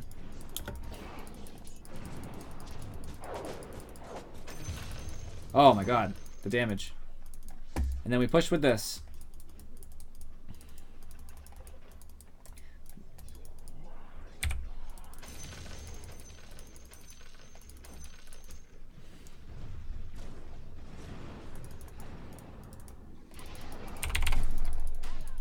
Get distance between me and Slark now.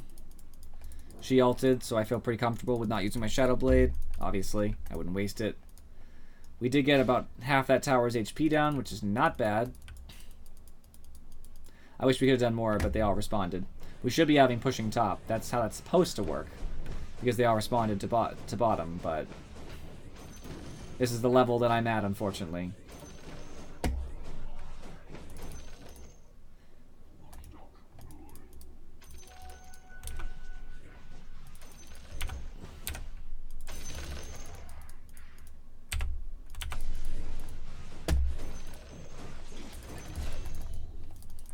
Alright, they just killed Necros, so I'm going to go push mid because they're going to respond, and this is what you're supposed to do. In general, you have to make sure... ooh, it's a Weaver. How much health does he have? 1400? I can kill that. He does have Dust, which worries me a little bit, but as long as I get Weaver in this... oh, he saw me. They have vision. Yep. Vision's there.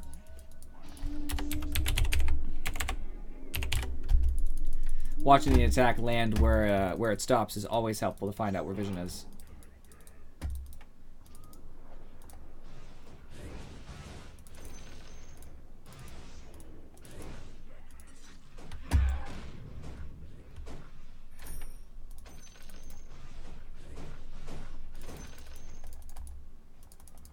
Who are they talking to? Sven?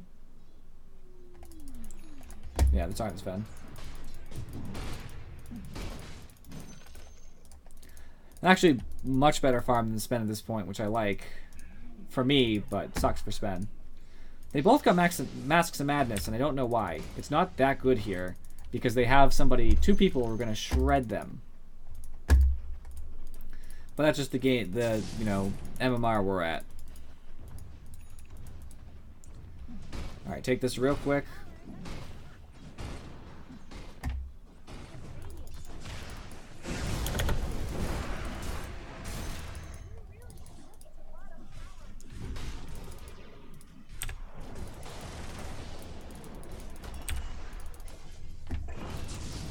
Alright, focus the tower. Objectives are the name of the game. That was the worst race in history. That was much better.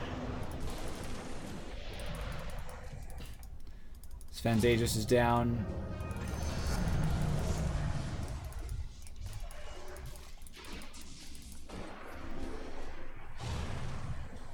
Oh, always. There we go. That was a ridiculous fight that should not have gone that way, but I'm glad that it went our way.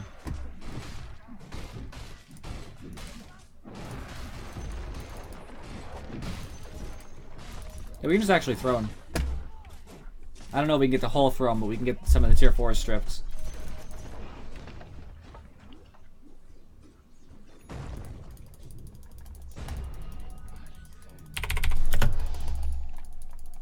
I didn't know the team TP'd. I thought they were going to the shrines. They'd still be in the area. That was scary. Whew.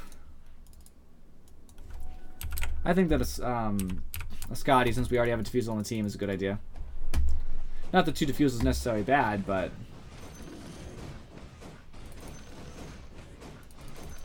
it's not the best either. Double defusals aren't always the meta.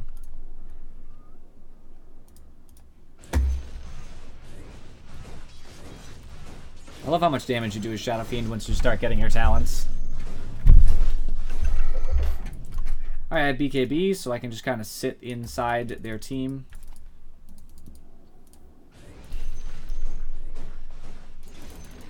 The only thing they can do is stop me from attacking with Necroil. Not really too worried about it.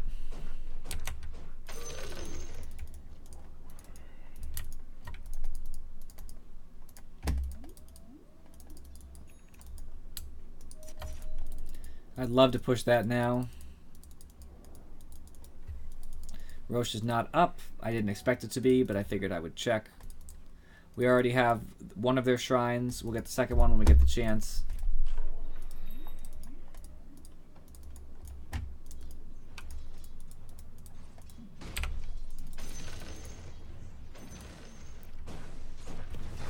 I love just shredding the tower. Vita Deso would be going way faster too.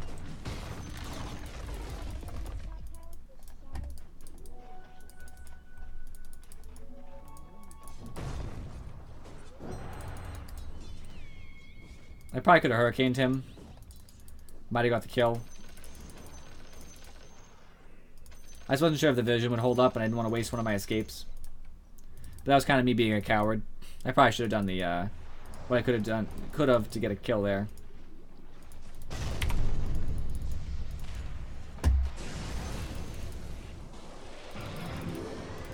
Okay.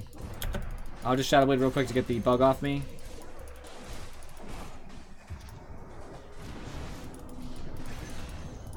Okay, I'll help Sven out here. Oh, backdoor protection is back. There we go. Omni already calling easy team. Isn't that always the way?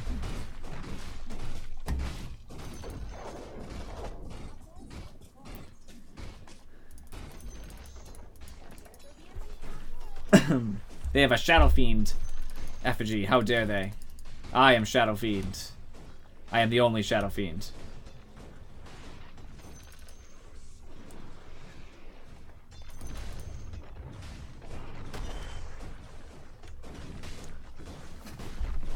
I still have a stat stolen by Slark, and that always irritates me.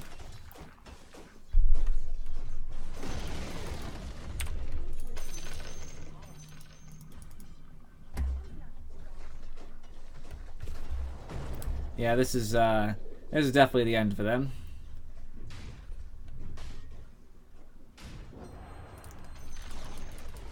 We're just shredding everything they hold near and dear, and they're throwing away items, I guess.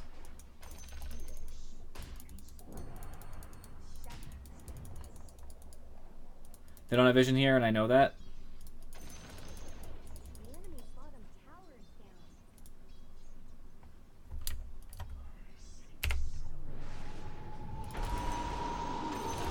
Goodbye, friends. It was nice knowing you. I got my challenge, too. Nice. Got my level 3 challenge. Good stuff, guys.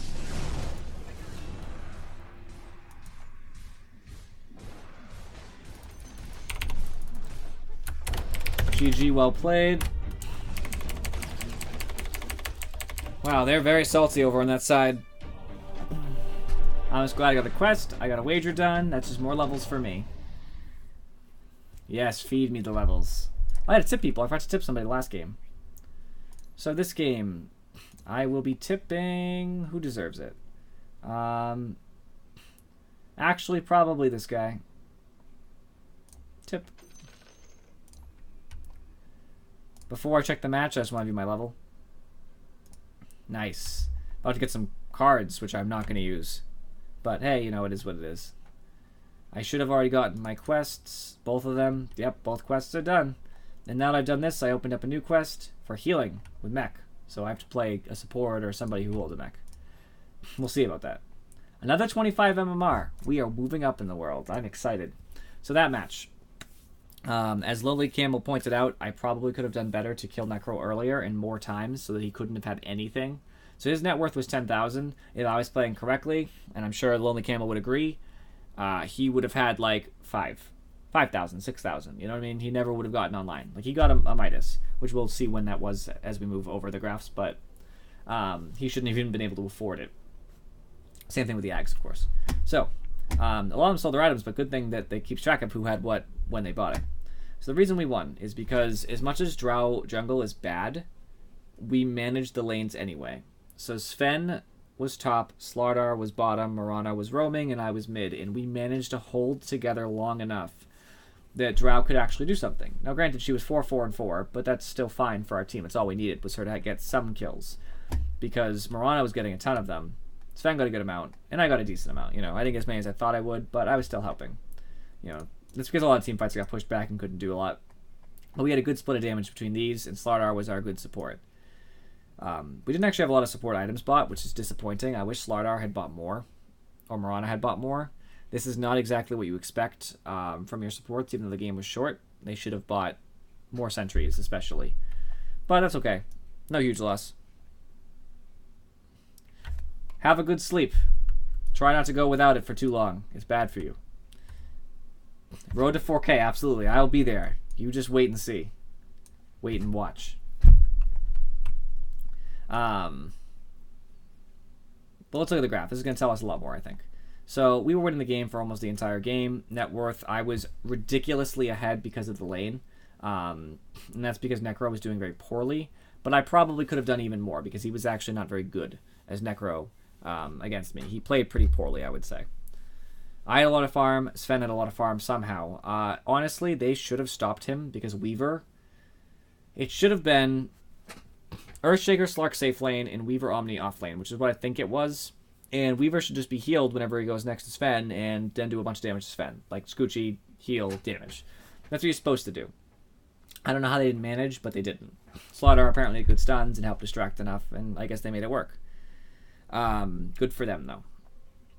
We just had a lot of the money. Drow was okay, too, actually. Drow was halfway up the chart, and she started gaining more and more ground as the game went on. I didn't even realize I had the most net worth. Oh, look at that. I was rich. Good for me. I think the items are going to tell us why. So they had a 16-minute Midas on a Necro who was not doing well mid. This is a problem. Don't do this. If he had bought a mech instead, their team would have been in a much better situation to fight. In addition to that, I think somebody else bought a Midas in their team. There it is. A 20-minute Midas on a Weaver. I don't know why. Anything would have been better. Buy a Dragonlance instead, like earlier. Like, buy the Dragonlance here. This costs a lot of money. This doesn't cost that much money. They're actually very similar. Buy this instead, do damage. Push towers. You know what I mean? Buy a Deso earlier. This is one of the main reasons they lost. In addition to this, they had a problem because, well, Earthshaker needs a blink to survive, and he got it kind of late. Did not help. Slark was actually doing okay. He got a Shadow Blade. He went for a Silver's Edge, I think, to stop Cleave or my D-Armor or Drow's Aura. But Drow doesn't have as much agility when you're near her anyway, so that's kind of a waste. I don't really think the Silver Edge was the way to go, but it's okay. And Echo Saber should be before you finish your Silver's Edge. That was the wrong order, and it probably hurt him. Echo Saber would have done a lot more for him. Realistically speaking, they had really bad item buys, and they just didn't play the lanes properly. Necro could have done a lot more about me if he had his Ghost Shroud. and used it to prevent me from hitting him a bunch. But he didn't. And then they bought silly items that they really didn't need to buy. So Necro's supposed to be one of their carries. They have an Omni and an Earthshaker. Why is Necro buying the mechanism? You know what I mean? Like, this is hurting their team that he has a mechanism. If he didn't buy a mechanism, he could have bought other items earlier, and they could have bought a mech instead. But they didn't. And that was really the big disappointment. What did Omni buy? Because I didn't even check. Oh, it was the Solar Crest. And he threw it away. Because he's a jerk. Which ruins our ability to see his net worth anyway. But that game was just largely matchups, you know? We're back above 3,300. 3,312. I'm feeling it. That was good. Good start. I mean, honestly, that Necro didn't understand how to play against the heavy damage that I was dealing. Sven was allowed to farm as much as he wanted, which gets him, you know, everything he wants if he's allowed to farm. People did stack a little bit. Mirana came around and threw a bunch of arrows that helped us get kills, and she helped with her ult a lot, so I could get set up even though I didn't get the kills I was looking for. And Slardar was the stun master. That's all I cared about. Stunning to help us get kills and to help us get away. And he sacrificed his life for us a couple times. Drow definitely didn't build what would have been super helpful for us. If Drow wasn't in the jungle and we had something that was better in lane, we would have been in a better spot. But, you know, we made it work. It wasn't good, but at least she stayed out of the way and they didn't try to gank her. So they should have sent... Actually, I guess they don't really have a good ganker until later. They don't really have a good answer. Now, she picked it early, so that's not an excuse. She didn't know that, but they didn't pick a good response, like somebody who could really go over there and get an early kill. Earthshaker could try, but other than that, nobody can really go over there except Weaver, and Weaver can't afford to leave lane for a low net worth drow kill. They just were doomed from the beginning. They had good team fight here and there, but we have good team fight with the Mirana, the Slardar, the Sven. You know, they just didn't stand a chance, essentially. But it was a good game. I definitely feel it. That was good. We're already up 50 MMR, so it's hard to lose from here unless I double down and then lose. I'm sure that won't happen, though. How many more tips do I have to do, by the way? 8. 8 more tips before the end of this nonsense. Let's remember to tip every game then, because I don't know how long you can tip for, but in 6 days, this... the buying into the battle pass ends, I think, which means that I don't think you could tip anymore. Maybe you can, I'm not sure, but it would be sad all the same, because then I couldn't, the one thing that I've been working to with those tips wouldn't come true. If I win 2 matches tonight and then all of them next week, I might be able to get my tips finished. I might have to play when I'm not. I might have to play a little bit of Dota when I'm not streaming just to catch up with my tips. I've been forgetting a lot. My own fault. But I'm getting up there in levels anyway. Looks like I'm going to get another Trust of the Benefactor. I'm sure I'll get this many levels anyway. Which will be good. Just waiting for the Arcana vote to be revealed. That'll be fun. I'm sure it's probably Pudge, but either way. It could be Rubik. I wouldn't be shocked. People really do appreciate Rubik in as a support.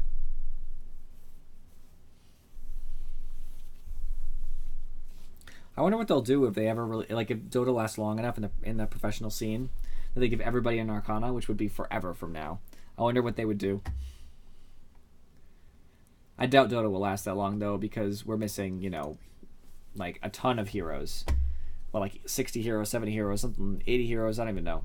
And that would mean, since they do it one a year, roughly once a year, Dota would have to last that long, and I really doubt that. No game lasts that long. Except board games. Chess. Go. Those games seem to last.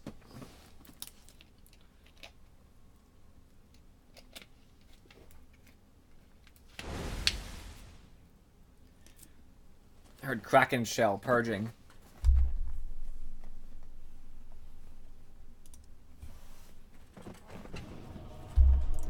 Not even going to see if it was Kraken Shell. I know it was, but...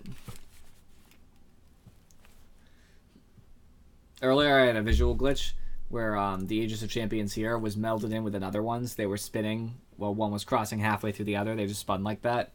That was funny. silly glitches in Dota. That's why they update like every hour on the hour. Because little things like that happen somehow. Whew. So tired, even though I got plenty of sleep. It's not that late. Just tired.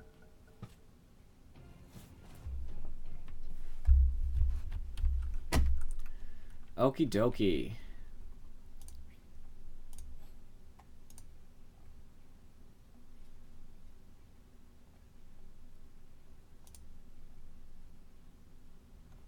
None of the same players. That's good with me. I'm just glad to be above 3,300 now. Tinker, you can go die in a hole. 10 seconds I'm not having it. 5 seconds remaining. I'm wondering if maybe roaming is what I should do. I'm a good roamer. I just don't know. It depends on what people want to play.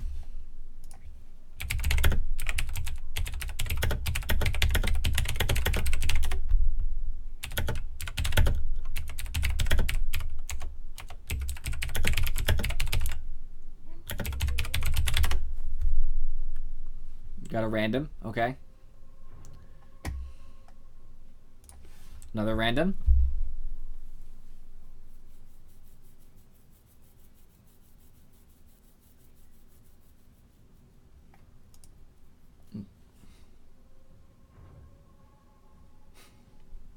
It's true. Why bother having that as correct, massive bug fix thing instead of doing it one at a time to make everybody have to quit Dota and update.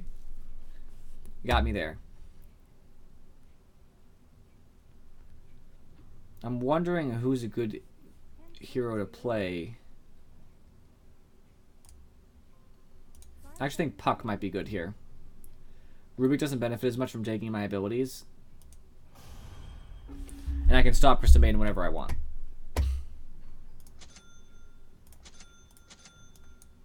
Plus, a lot of people don't like to counter Puck. They just don't do it. So I might benefit. No, if I see a Silencer or a Scarith Mage, I'll be upset. But good thing is Rubik and Crystal Maiden are not really Orchid carriers. It's too expensive for them. Although one of them is probably going to be greedier, which I assume is Crystal Maiden. She could, in theory, buy one, but I really doubt it. I don't mind a Slardar. I can dodge if necessary.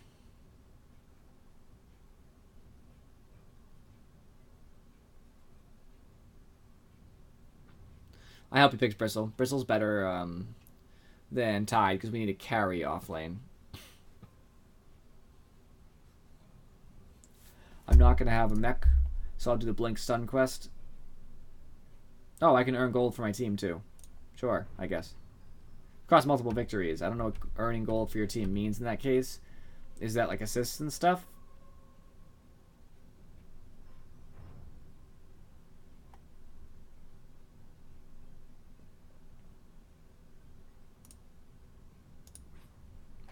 Timbersaw is actually really bad against Puck. I link him, he tries to get out, and he gets stunned. And Silence has hurt him too. So they have not answered me yet. Plus, magic damage is good against him because he has armor. That's his thing. Armor does not stop what I have.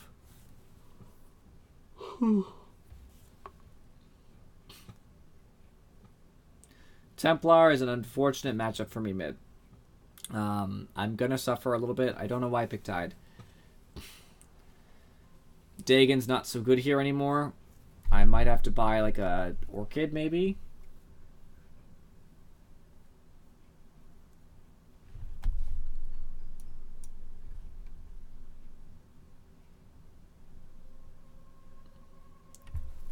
Good thing is their carry isn't... They only have one real good carry too. So...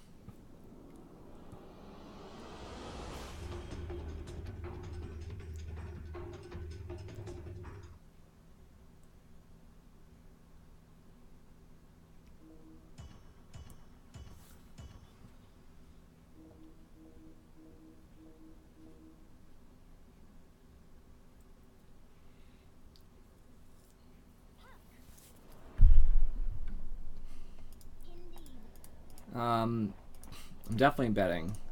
Definitely doing that. Oh, wow.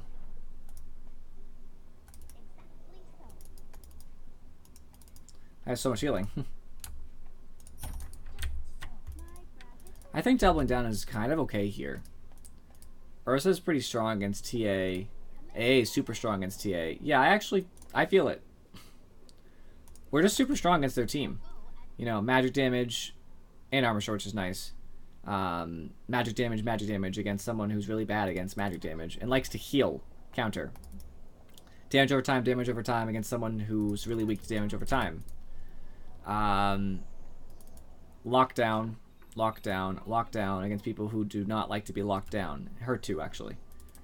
The only bad matchup is that we have a good amount of magic damage against Rubik, who will help, but I don't think he'll help enough.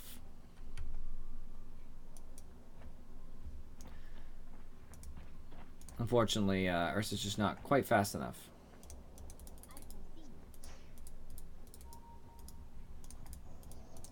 Got a hit on Rubik. He was not happy about that. So he says I can grab this without turning around. He is right. Lonely Camel was right. And so I have a small advantage walking in to help me get in front of my creeps for the block. Or if I was like a support or something that had to take the rune for some reason, I could also get back to lane. Alright, TA is already wasting one of her iron branches. It's not a waste, she's using, but in this case I would argue that the use is not justified very well. So if you're ever against a TA, this is the time to harass, when she has no range and no ability to stop you. She's actually worse than a melee hero at the start of the game.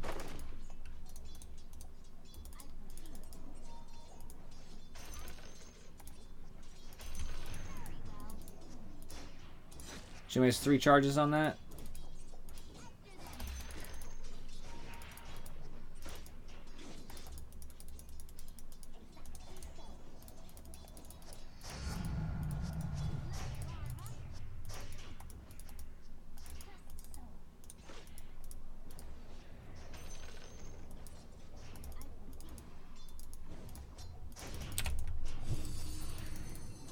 Ooh, she's smart.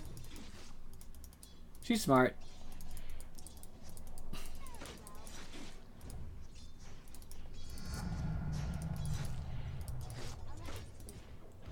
One of my small problems here is I'm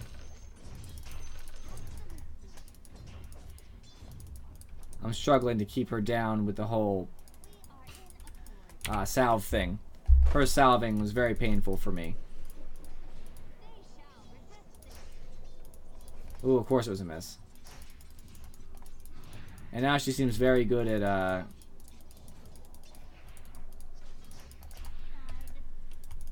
she's very good at this. Small problem.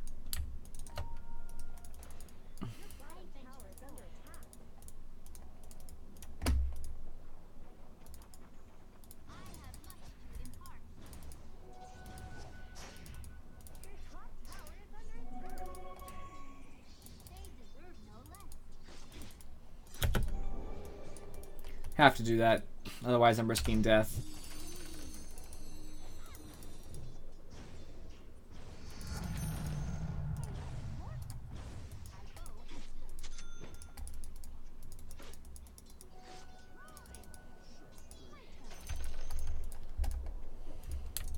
Missing TA. Get a TP for my trouble. I definitely don't think I can afford, with my kind of mediocre farm, to get a hand of Midas. I was considering the potential, but it's just not the game.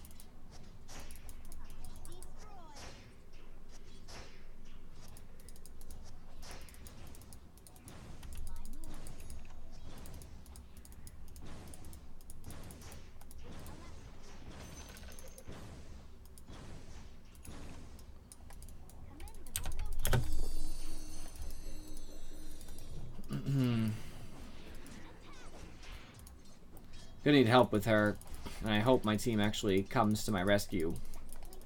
Doesn't leave me hanging. I actually could, if I wanted to, be a little bit more aggressive. And have gone for that courier. But I don't want to feed first blood for a courier. It seems kind of pointless. Not pointless, but not enough reason.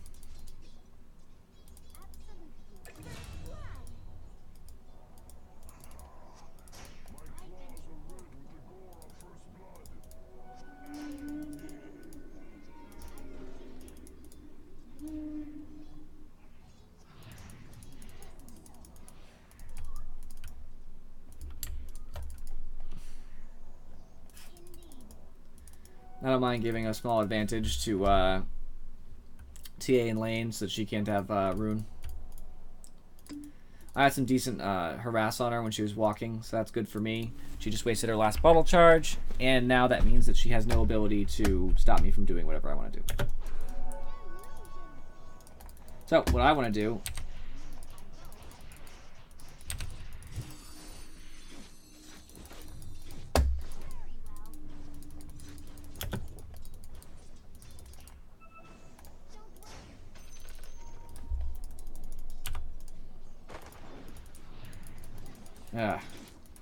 this lady.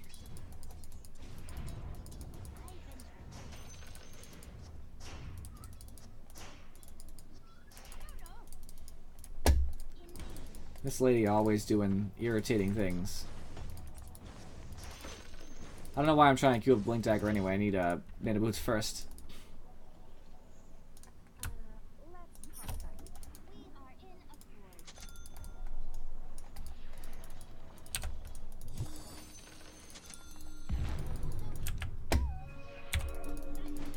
No meld. Oh no.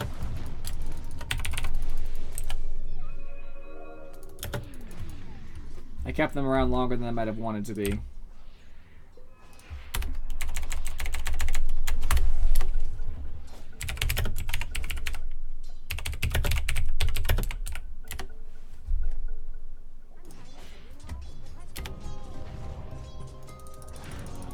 They screwed me.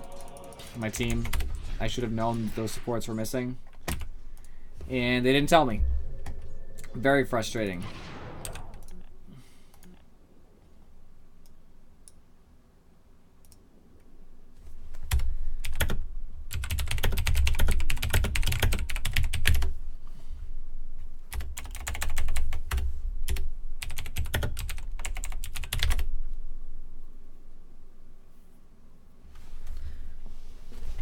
Yeah, they're going to need to clear whatever stack they have going on. I assume it's this right here. Because Timber will easily take any stack once he's level 5-ish.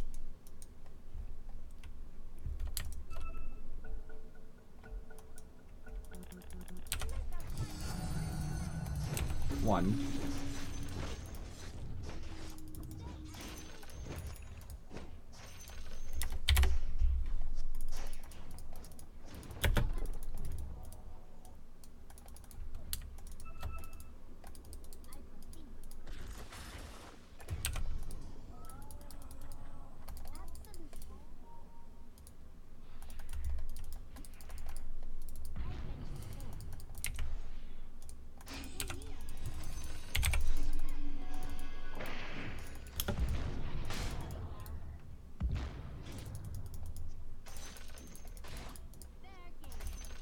Thanks for the farm.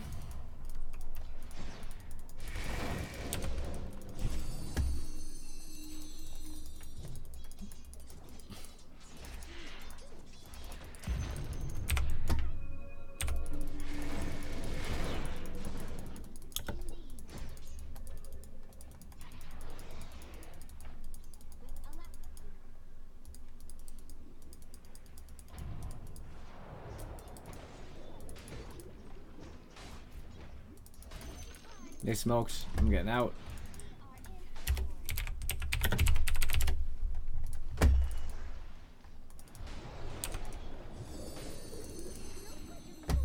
I want to scare them just into leaving. I don't actually want to fight, really.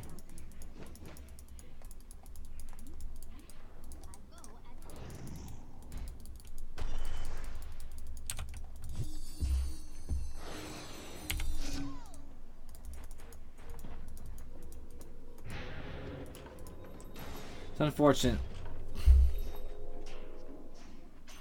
It's not a very good matchup for Puck as soon as TA hits like level 3 or level 4. Granted, I had a problem at like level 2 because of a couple very well placed, what are they called? The jumps on her side blades.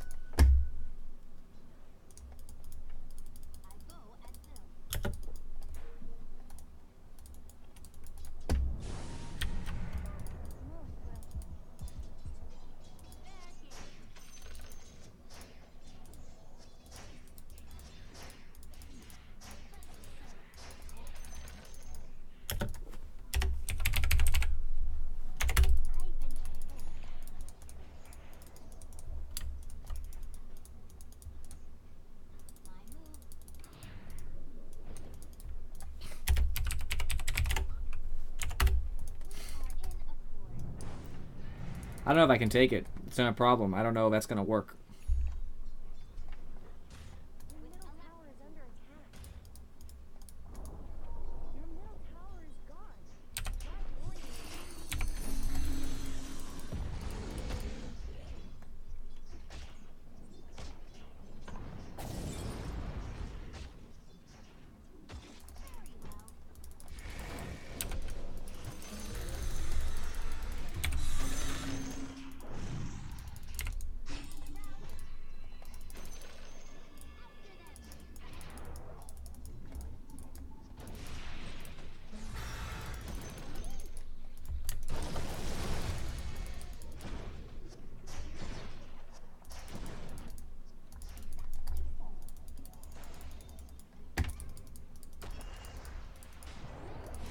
I would love right now to be able to cast, but it's just not in the cards.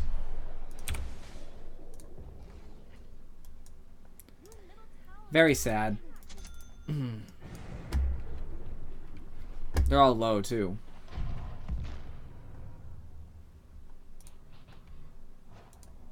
She bought very conservatively, which kind of bothers me just because kind of screw me. Your bottom tower is under attack.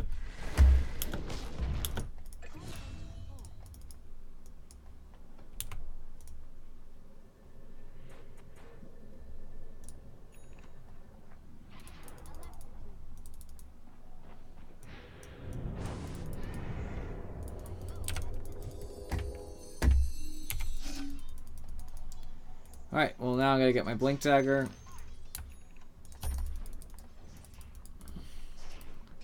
And figure out what I'm gonna do about TA. Even though I didn't win mid by any stretch of the imagination, I didn't die mid except the one time there was tons of people. Which I would have died no matter what. Even if I had been winning, I still would have died. So, you know, that's good. I didn't feed. Top tower is under attack.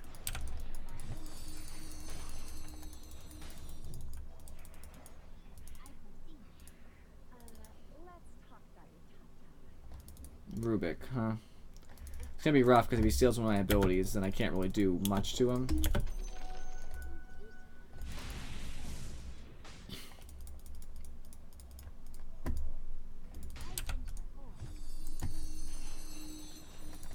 I cannot believe I didn't hit anybody.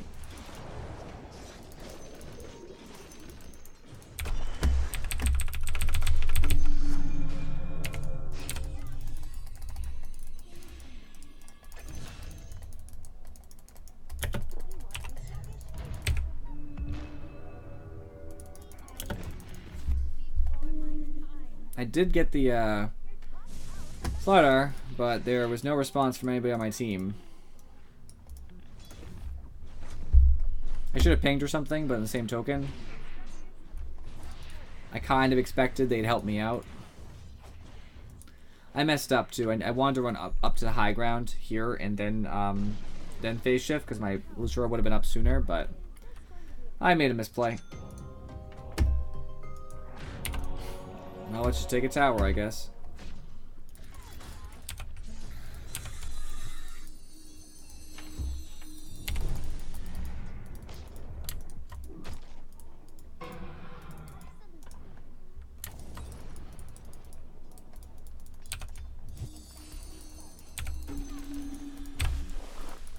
Oh, no.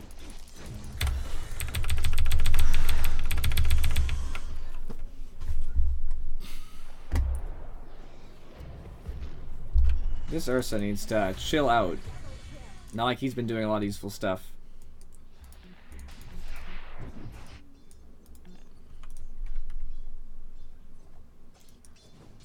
In fact, the problem is our early game is kind of crap. Ogre's good early game. Ursa's questionable early game. That's about it, though. Like, Tide has ults. That's it. A has ult. That's it.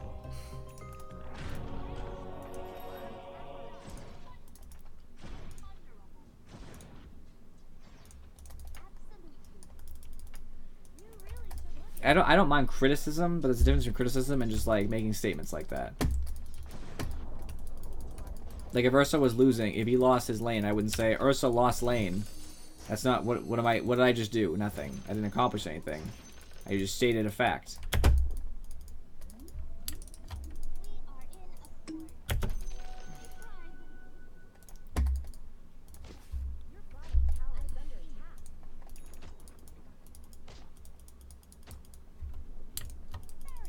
I also need a Blink Dagger. We are all in need of a Blink Dagger. Actually, Ursa is too. Oh, he has one. Good. That'll change things.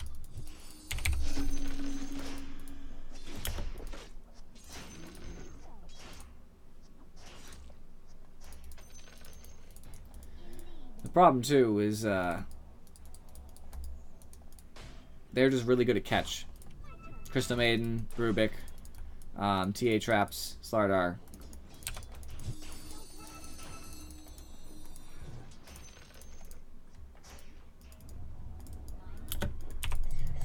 There you go, Tide.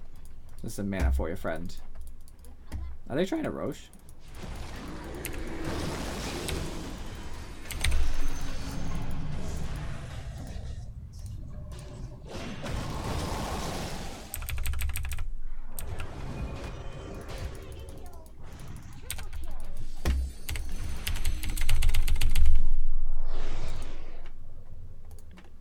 Yeah, that hurt. Really needed Tide to not let that happen, but stuff does happen. They did not take Roche yet. That hurt. I got a double kill.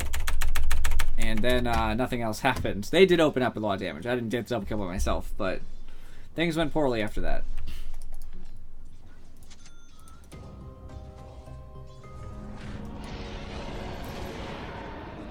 Nice try.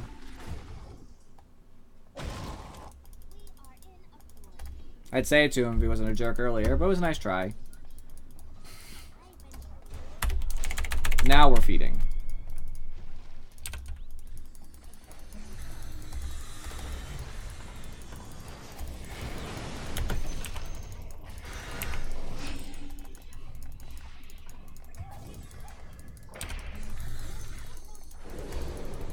I don't have anything that breaks it. Alright, TA is without her Aegis.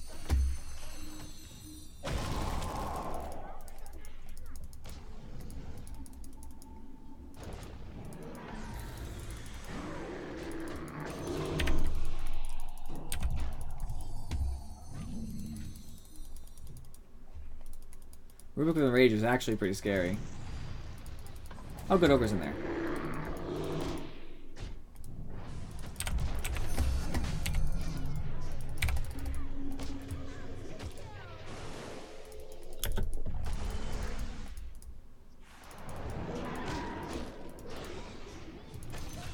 Cool. We actually turned that around for a pretty big gain, considering that we were down. I'm not too disappointed with that.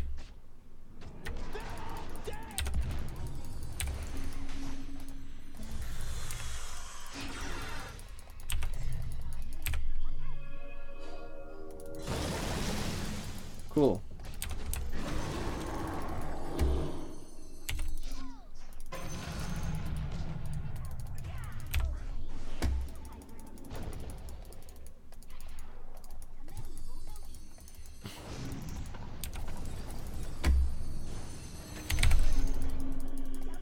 That is how you get money, friends. I need a Yules. I need a Yules. Not an option. I know that they're gonna end up with silence on the TA. I need to stop the TA from moving. All kinds of stuff.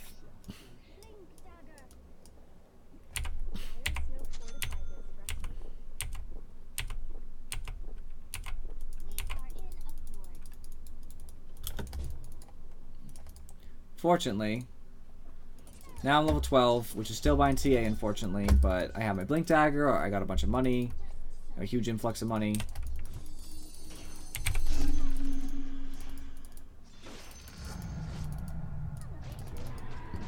Now I have level 2 ult, also nice, just for a little bit of extra damage. Lower cooldown, all that good stuff.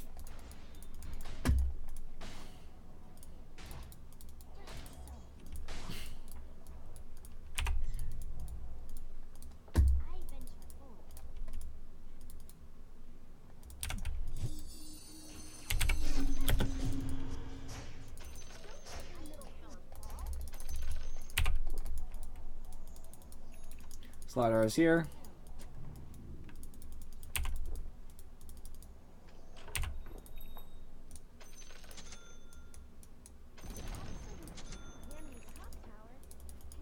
Well, it's gone, so that's nice, I guess.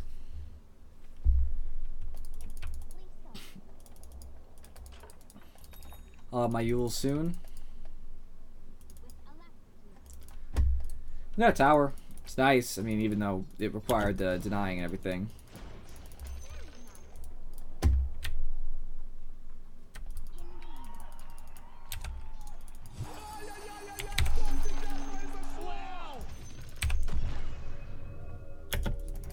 Oh no.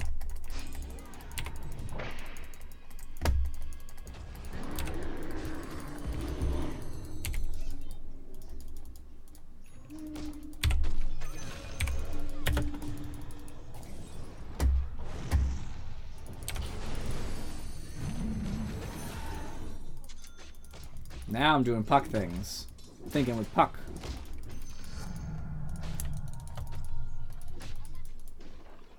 I need Dagon. At least Dagon 1. I think Dagon 1 is the right way to go.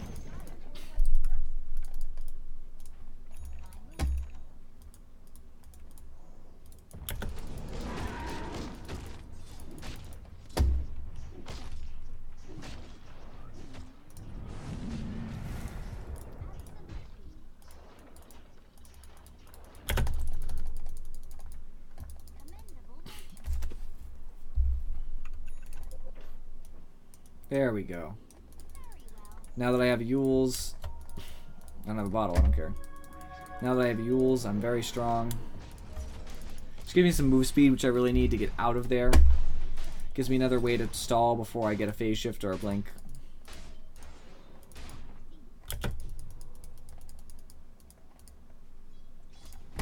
All good stuff.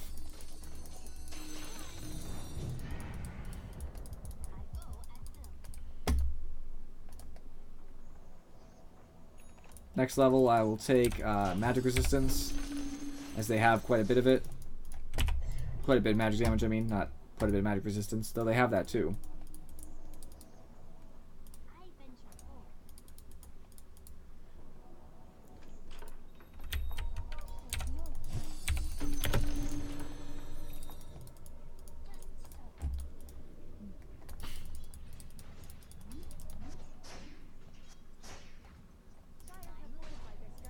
Yeah.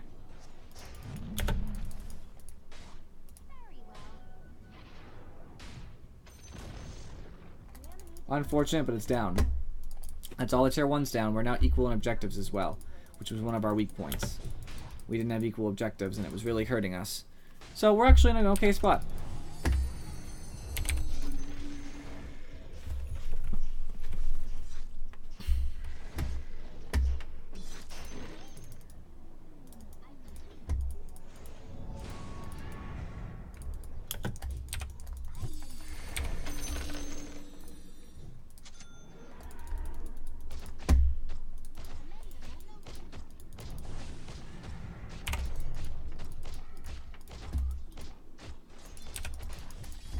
Their early Roche was actually quite surprising. It's good though, for them. It was a good play. So right now we need to take kills, I believe. I'm glad that he's using those illusions to scout. That's very helpful.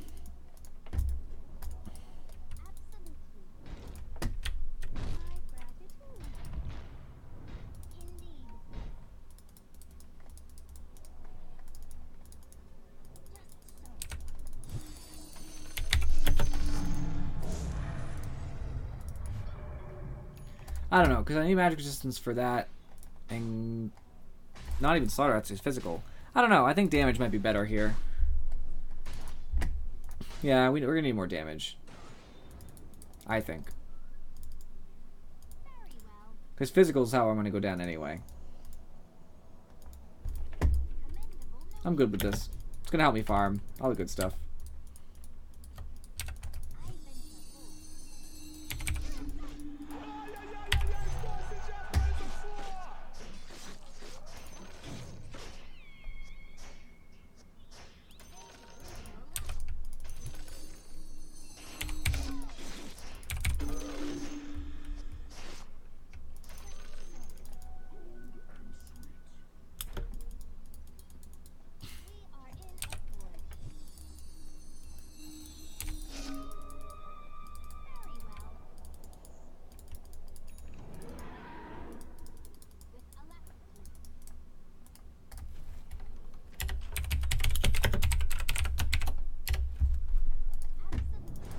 Good idea to try to communicate with my team because it doesn't seem like we're having a lot of direction here.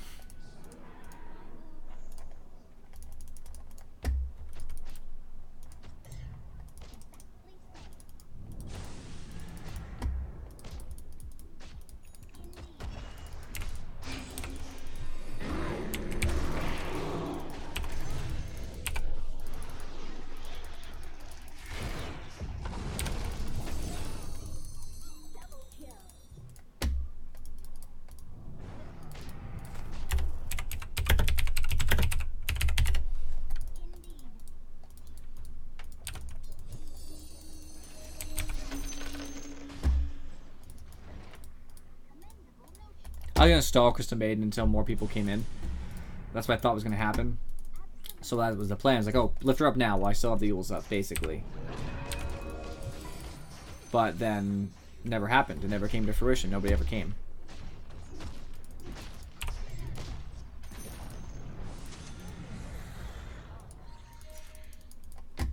We're actually on a really good spot right now. Especially Ursa. He has a basher. He's actually pretty big. He's kind of carrying this game for me. For us.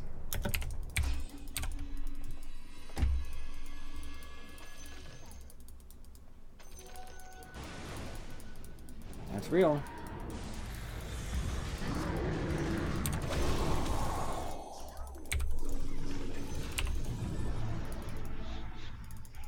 Oh well.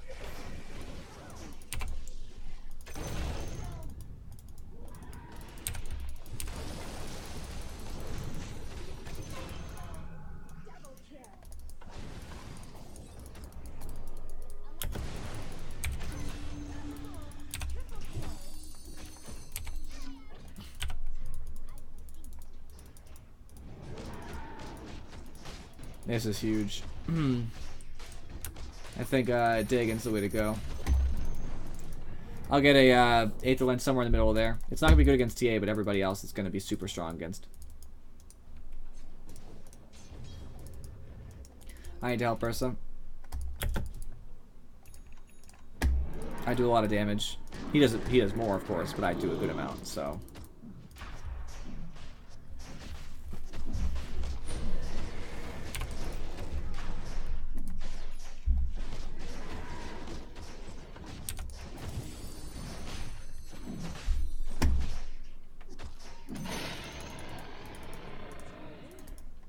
Cheese would be nice on me, but I feel like he won't give it to me.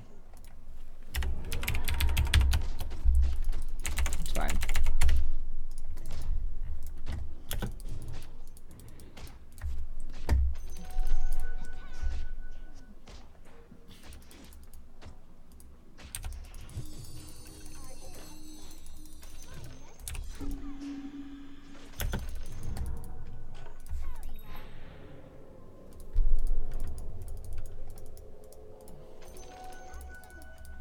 Just a little bit of extra gold and stuff.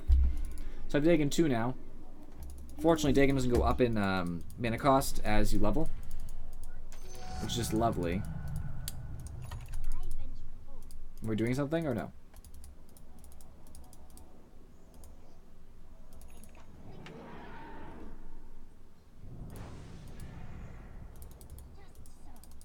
Who was that?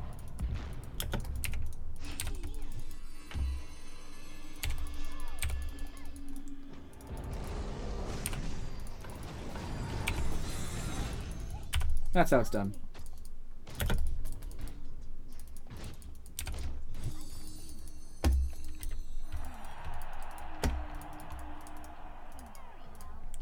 This is good. This is great. I think we actually might take this round. We had a really bad spot where things were not going so well, but we've kind of gotten over it. Now we're in a good spot again. The mid game is where we shine.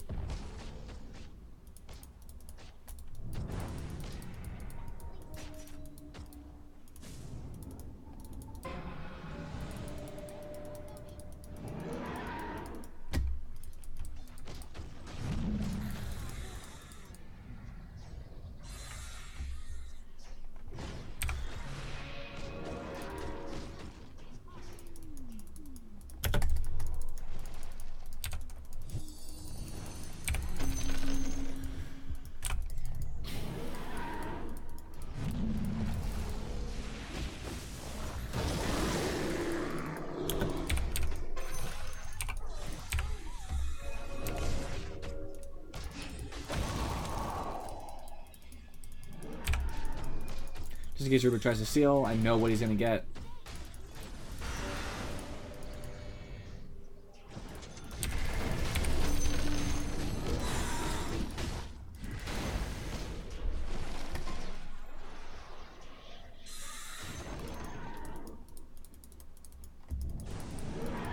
TA is up. We have to be careful.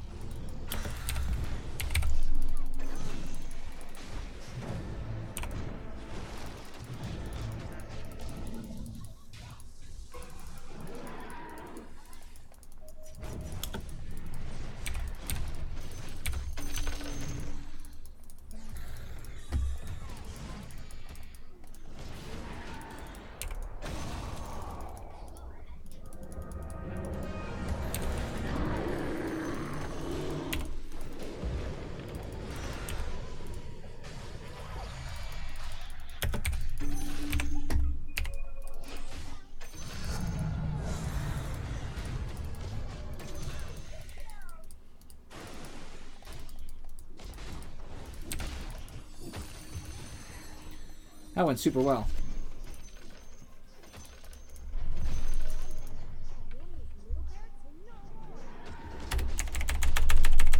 Solar hard carry is not even new. People have been doing that for a long time. People are just complainers.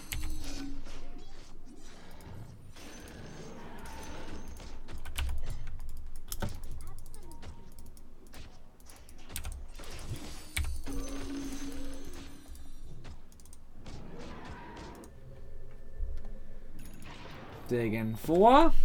And Dagon 5 will be ready right around the time I'm fully maned up. And then I guess I'll get the 8th lens. Because I'll have good int too. Good thing about leveling up Dagon.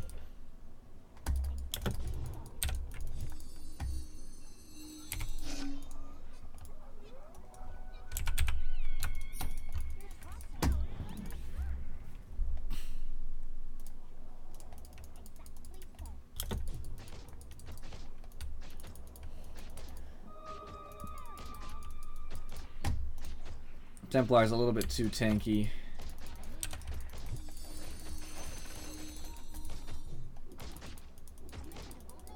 I scared her. Now I'll help this die quick. Since they're illusions, they do reduce damage. I do full damage, and it's a lot.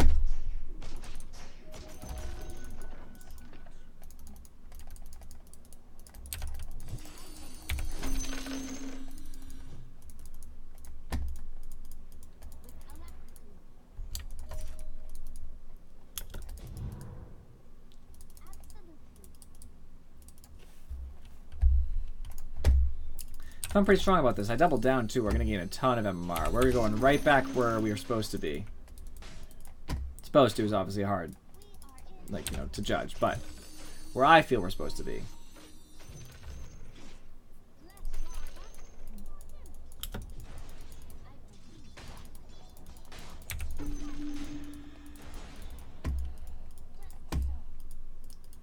With the negativity.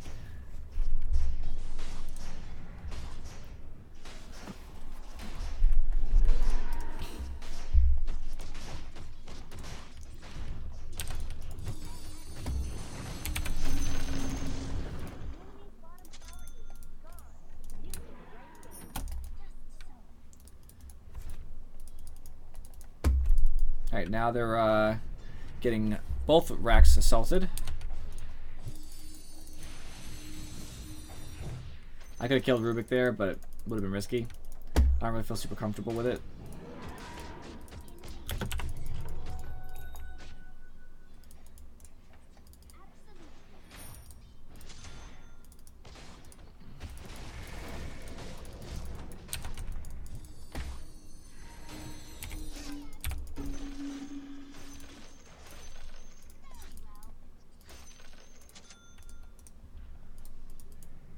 And after this, I don't even know. I'll have to think about it.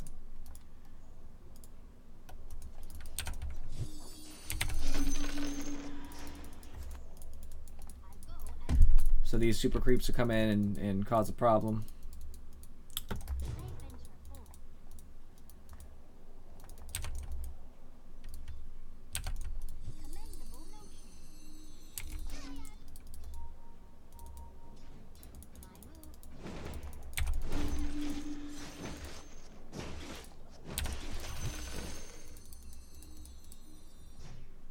They're a heart, that we said.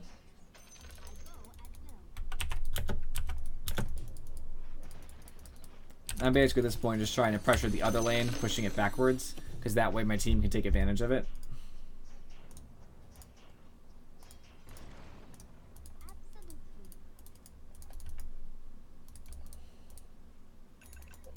There we go. Nice next with boots travel.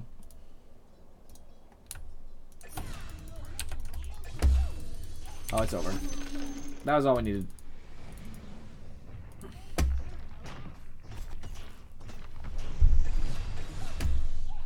Triple kill.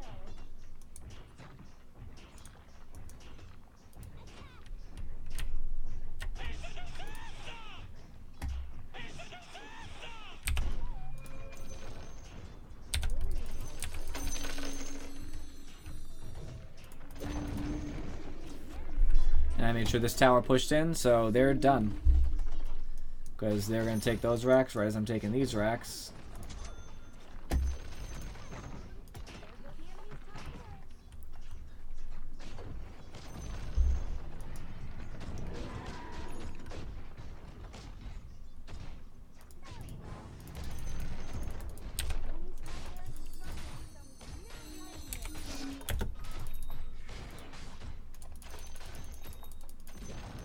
There we go. Got my travels.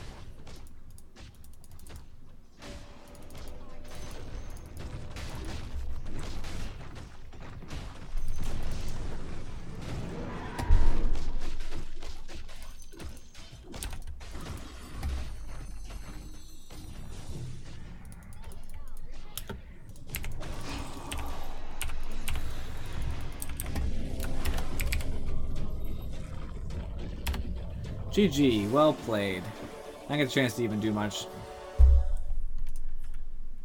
That's my double down. I don't even care.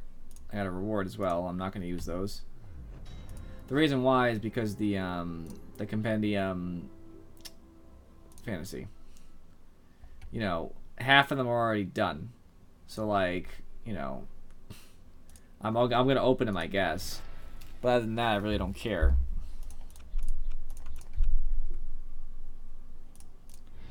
Doesn't really do much for me.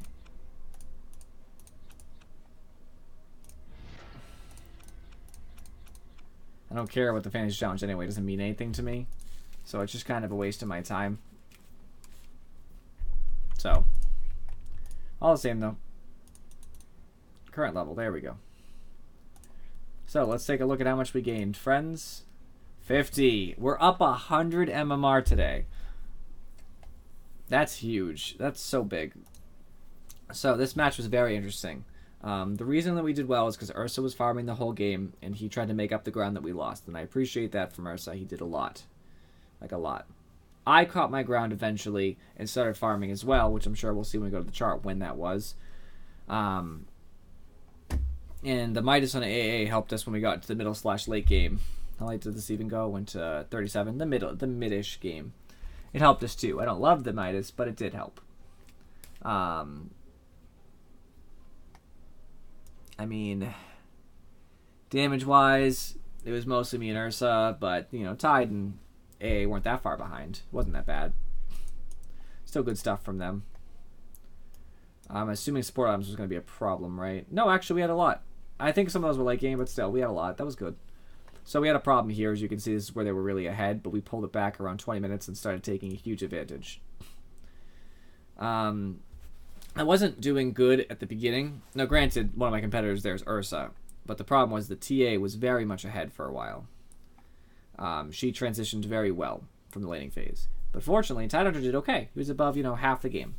I was up there, but not enough. I did end up around 20 minutes, you know, like 18 minutes is when I started getting up to where they were, and I stayed there with them. So I traveled up with them. That was very helpful. So this is the turn of the game right here. I'm assuming we can see items that indicate the turn of the game, but they weren't just me. That's around when I finished my Yules. A Basher. And another Yules coming in, but it wasn't there yet. I had my Blink. Yeah, I had my Blink, and I was building my Yules. We had Vlad's on Ursa, and he was, you know, close to a Basher, so, and a Blink on Tide. So we just got all of our items that we needed. We got our base items that we need to function, and they didn't have much in the way of what's coming. She had her Deso, which is dangerous, but she didn't even go Blink, did she? Thought she did.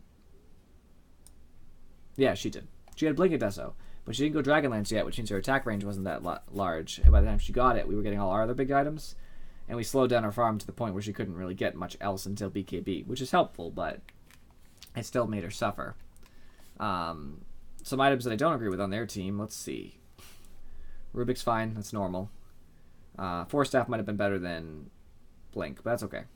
Slardar got straight Blink, then his Treads, that's fine, I guess. Then Armlet, which is alright. We do have some DOT, though, so I don't know. I don't think Armlet's the play in this particular game. It would be normal otherwise. But what happens if you Armlet during AAL? You just get screwed. You don't get any of the health back when you turn it on. So it just drains your health and then hurts you. Timber got a pretty late Bloodstone, which hurt him. That's all he got, so that's it. Crystal Maiden went to Basilius, which I think is crazy. Why? She already has so much mana. And it turned into a Ring of Aquila. This is dumb. This is a complete waste of money. Anything else would have been better. She's not an agility hero, so the agility part doesn't help her at all. That was ridiculous. And also, she doesn't need the mana because she already gives so much mana to her team. You know, like, I don't get that. That's ridiculous. The Basilius I could understand a little bit, but that's just a waste. Then later gets a singular Bracer, which I'm hoping was building towards a Rod of Atos, and then a random Shadow Amulet. Like, she was all over the place. And that was one of the reasons they suffered, is because she wasn't very helpful. You know, if she bought a Glimmer Cape around here, maybe it would have mattered, but she didn't do what she needed to do, and it really hurt them. I'm going to start queuing for the next match because I want it to come. We're at 3,362, I guess. Oops. That's so good. Or is it that we're at... I can't remember. Is that what you're at before or after? I know I gained 100, so I should be at 3,362. I'm sure that's what I'm at. That's so great. Yeah, because I've gained 100 since. But that match, it largely came up to a couple things. So I suffered against TA mid, and I admit that. I kind of messed up. I did get ganked, but that's not the only reason I suffered. Tide was against a tri-lane, and the problem with that is that they shared experience so much. Well, we had pretty normal lanes. Because we had the ability to jungle a little bit with the AA and Ogre could roam. And we just had more map presence at that point. Now, as much as they did gank me, we were able to get Ursa the farm he needed. And Ursa was much scarier than Slardar, who was their safe lane carry. That was one of the main problems. Slardar and Ursa are matched up. Me and TA is a bad matchup already. However, All I needed to do was not die too much. And I did die a couple times, which really hurt us in those team fights. You know, we started responding to bad team fights. That didn't really work out for us. But eventually we were going to get the traction we needed with good Tide ults, good AA ults, my ults, Ursa being allowed to do what he wants, that kind of thing. And we just had to fight till then, until he got items, like a Basher, for example, which was a big deal in Blink. We just had to stall. And it looked really bad for us, but we were able to stall long enough. I'm really strong against Crystal Maiden with Yules. I counter her heavily because her ult. She counters me too because I can't phase shift or blink, but that's why I bought a Yules. Yules also works for me instead. I can always Yules myself during that. I should be able to anyway, to help buy myself time. TA, I don't do damage to her, but I can kind of avoid her.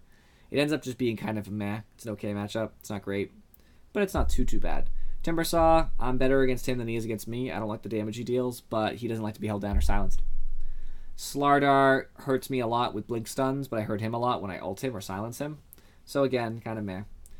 Rubik, it's bad when he steals some of my abilities, but me silencing him is super painful. And the Yule sets him up to die. You know. So we said good matchups there. Ursa's really strong against most of them. Timbersaw resists him a lot, but Ursa can just take the damage the Timbersaw deals out and just keep going. So it starts becoming a problem. Ursa's okay against TA.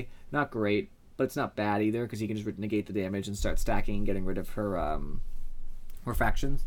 And we had lots of ways to deal with her refractions, so that helps too. Crystal Maiden suffers against Ursa a lot. The only thing she has Frostbite, that's it. Only answer. AA is strong against TA, against Timber, against Slardar, who builds a armlet. That was good. Tide is really good against most of them because they do not like to be stunned. They're the kinds of heroes who die pretty quick, except Timber, when they're stunned. The only problem is that Rubik can steal that and steal AA ult. That's a problem. But other than that, Ogre is really good against Crystal, stops her from ulting. Good against Rubik just for kind of holding him down and keeping him slow. Okay against Slardar because he doesn't like to be slowed or have damage over time on him because he can't blink. Good against Timber because Timber's stunned. He gets interrupted through his chain, so you can interrupt Timber chain with stun, so that's really good. And like I said, good for shredding TA. So we just had good, decent matchups, and we had the ability to win mid-game fights. And we had some decent items on us too. We had survivability, just double survivability on him, which is great. A Yules on him, which is awesome. Yules on me, which is awesome. Basher to stop them from getting away. Ogre even bought an Aether Lens, which is great. We just had some good setup going, so I'm very pleased with that match. We're 100 MMR up. I don't know if I'll double down this match. Probably not, but if I do, we'll be prepared. I have to make sure I use... I'm going to have the chance to use this stuff, right? Because 3 days from now, it's Sunday. Oh, it's Sunday. Yeah, of course I will. Monday, Tuesday, Wednesday. So on Wednesday, I'm going to try to get rid of whatever tokens remain. Maybe I'll double down. Maybe I won't. We'll see. I'm just pleased in general, though, because 100 MMR is huge. Makes me tempted to stop, but it's only 9:39, and I have a commitment. You've been very quiet, by the way, Afro Chick. Are you just enjoying the fantastic MMR gaining? Shaking your head at the fact that I doubled down, even though it worked? I would imagine, because you're usually not a fan of my double downs. They work, though. They're starting to be more of a benefit overall. I'm very pleased with them.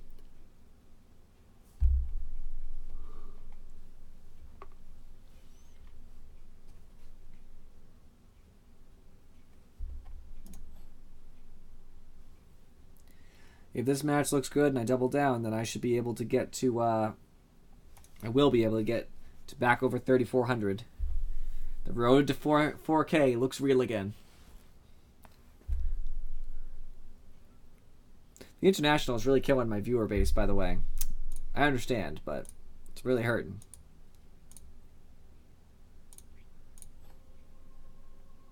Apparently I'm not very versatile. I don't fight a lot. Or support.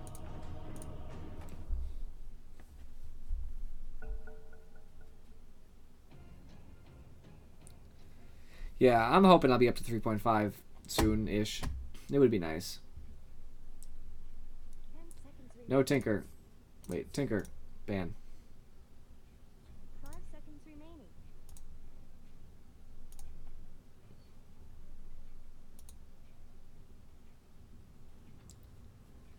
Alrighty.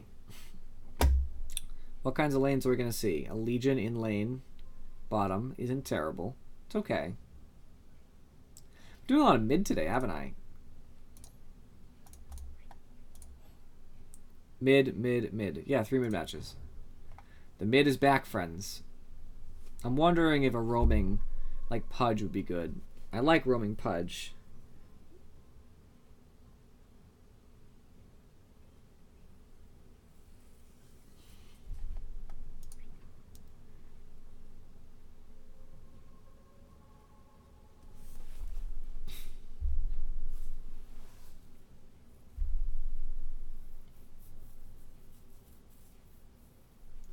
They took my best carry, which makes me sad.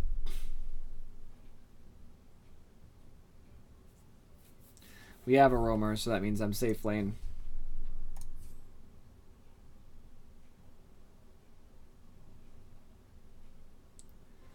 Think about maybe a AM or something. Not sure. Seconds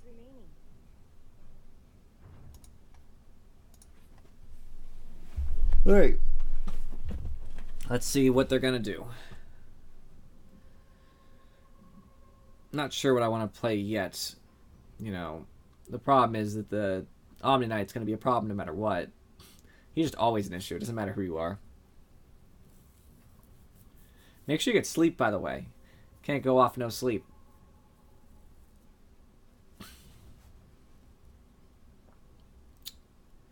Definitely not AM then. Maybe PA. Naga's not terrible. Well, yeah, it kind of is. Depends where he is. If he gets out of my range and then glimpses me, I could get screwed for the TP away strategy.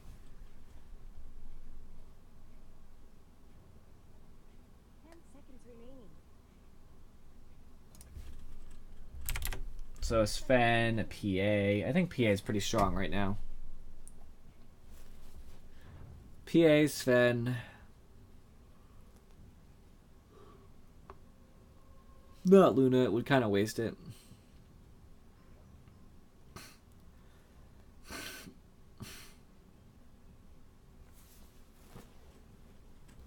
Trying to think of other heroes who are big, big BKB carriers that I like to play.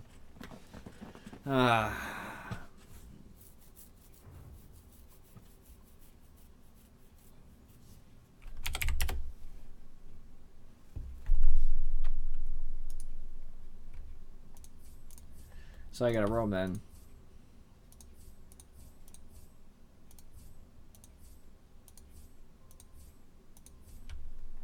That's not cool.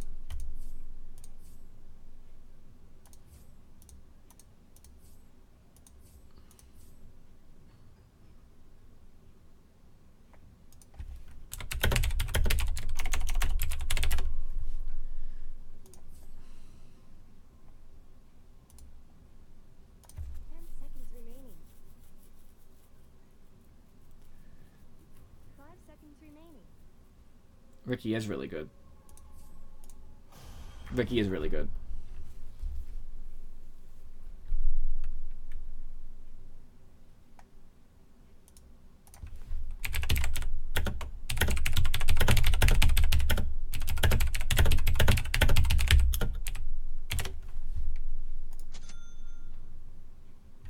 That's a really good idea.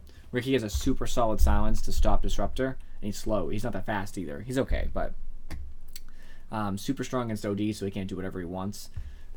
Strong against Faceless, because he can't jump out of it, so he can't negate damage. And it's pretty good against Omni, too, but he's going to try to save his team. Now, the only question is, how much protection are they going to buy? But all I need to do is make space for PA, and I actually, honestly, I'm not sure how I feel. I might be feeling a double down. I know it seems ridiculous because I'm already so far ahead, but this looks like a really good lineup. You know, we have 3 really good carries.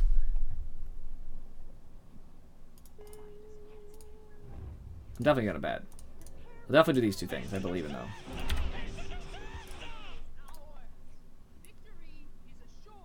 I think that They're gonna cast a lot, so I think that's a good idea. I think a wand is cool. Wow! I don't know. I don't feel that confident actually. There's some rough stuff here. I won't double down.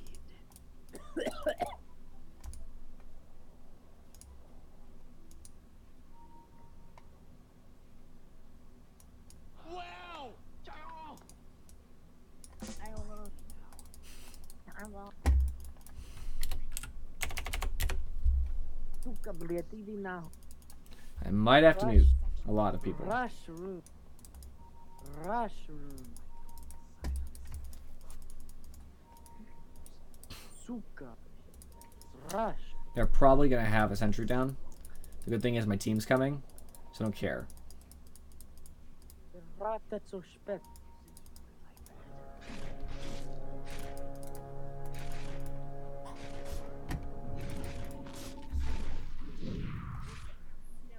I shouldn't have got that off.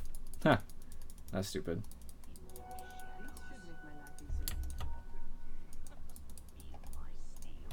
So, I'm gonna have to go for... He's going for a rune. TP, okay. I'm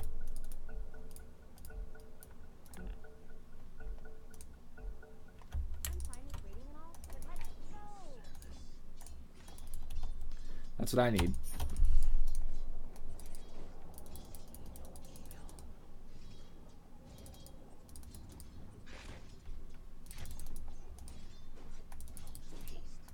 Little hits here and there. That's all it takes. You try to sap his regen early.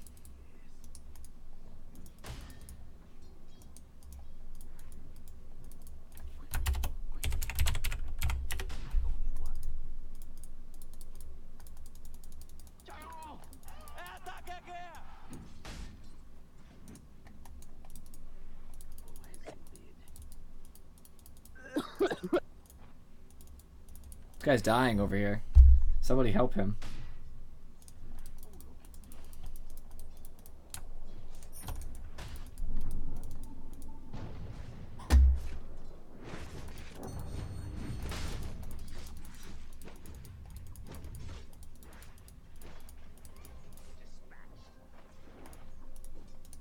Yeah, actually, I think I need to send salve to myself, maybe. Hard to say. Invoker, no.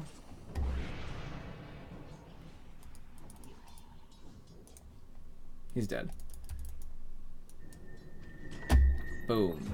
Yarp. Unfortunate. It's because there's so much roaming going on. You know, what are you gonna do? I'm going to be taking their runes and trying to hurt their farm that way. I'm also going to see if I can get a chance at their courier.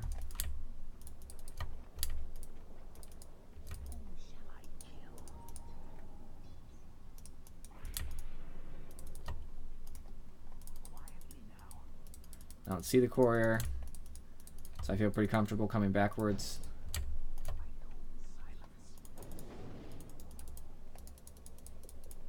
Of course, it's right after I leave. So disappointing. Team. Oh god. Back to base, back to base. Scary stuff. Doing some stacking while I'm over here.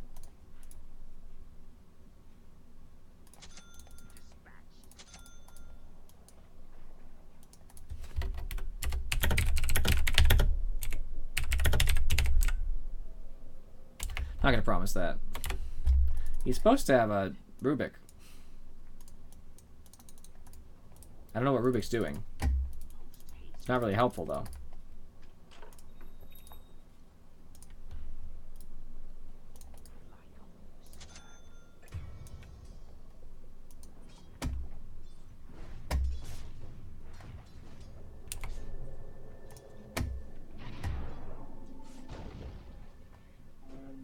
Where's my freaking team?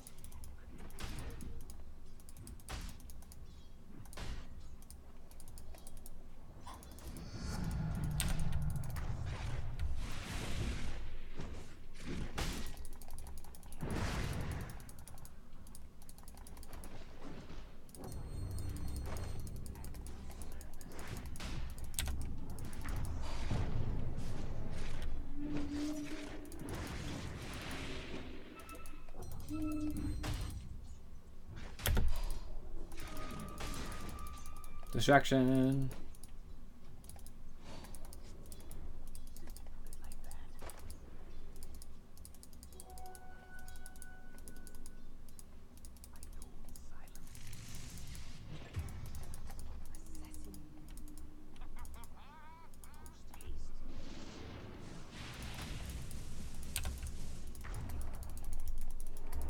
Oh no. Dead.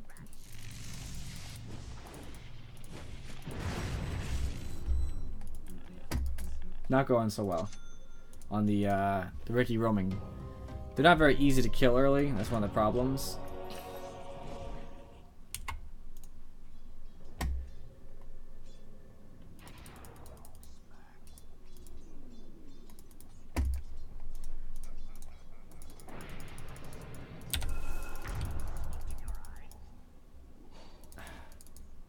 Only level 2, which is really unfortunate.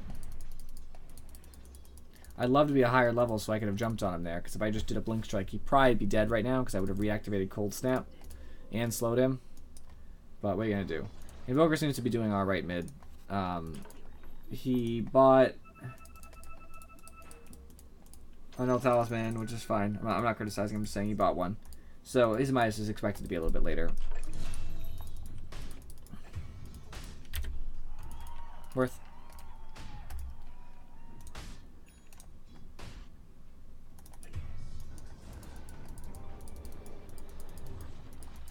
That's so unfortunate.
Well, there was going to be a gank, and I guess it's nice that it didn't go that way.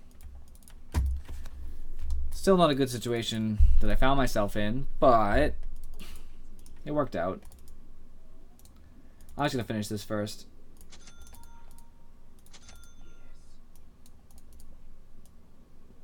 We're struggling, but we should be pretty strong in the mid game.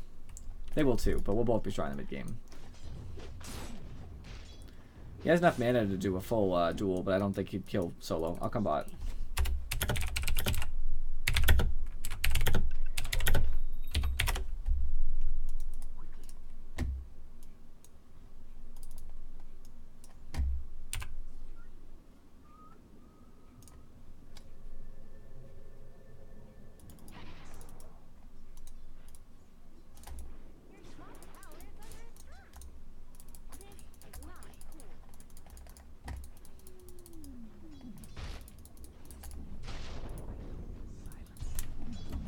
That's so negative.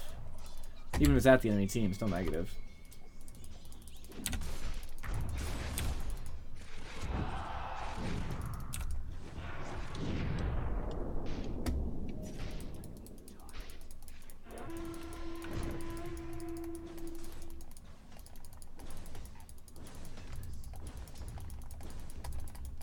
Wasted ult though.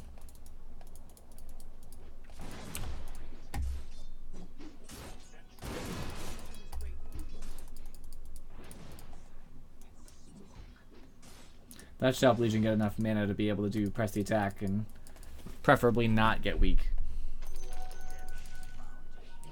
That's a dead Legion. There's nothing I can do about that.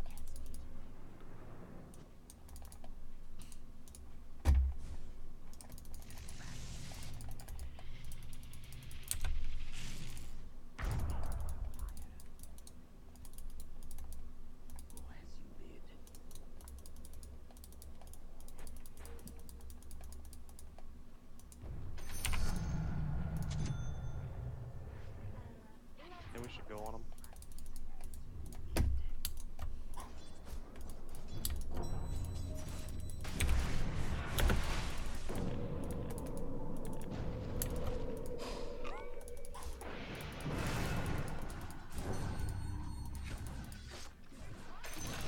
Oh, nice.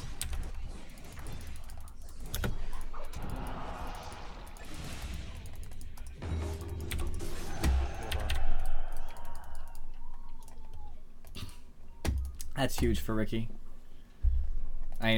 Sorry, that's huge for us. Not just Ricky. Very big. Very nice.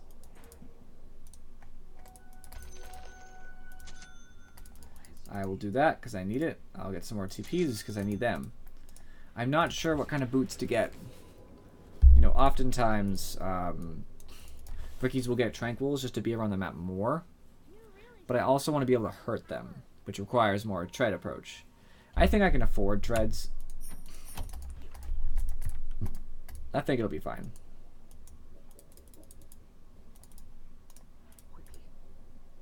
I would trade a little bit of HP regen for that.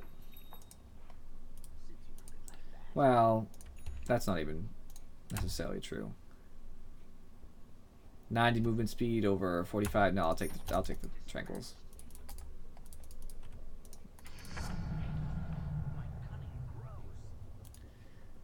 I think that this is more important.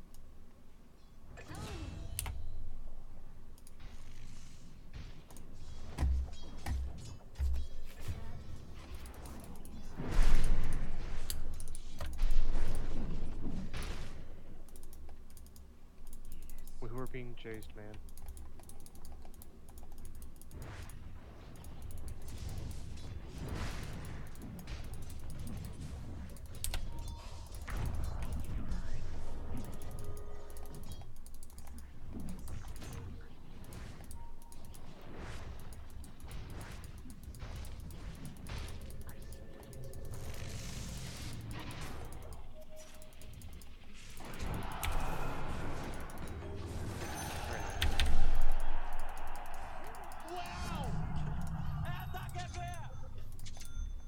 That's my Tranquils. I know, that's what I was wondering. So next I guess would be Diffusal. It's a cheap item, it's helpful.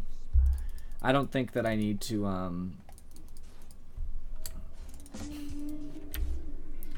I don't think that I need to buy an urn or anything. I already have the Tranquils, I have a wand, you know.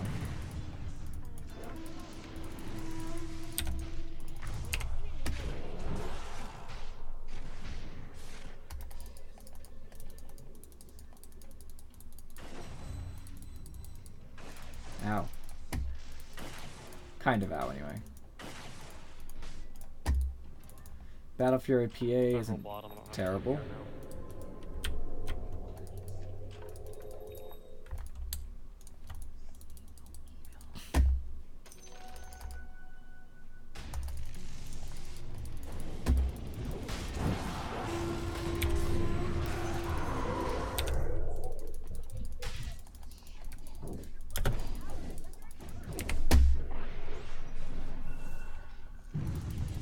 Oh no. That's so unfortunate, but it's okay. It's okay. Yo. Take top, yo. Love it.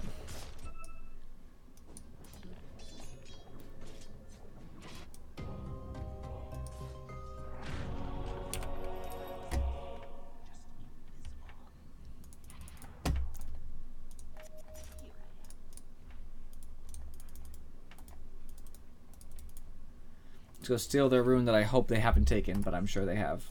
They have.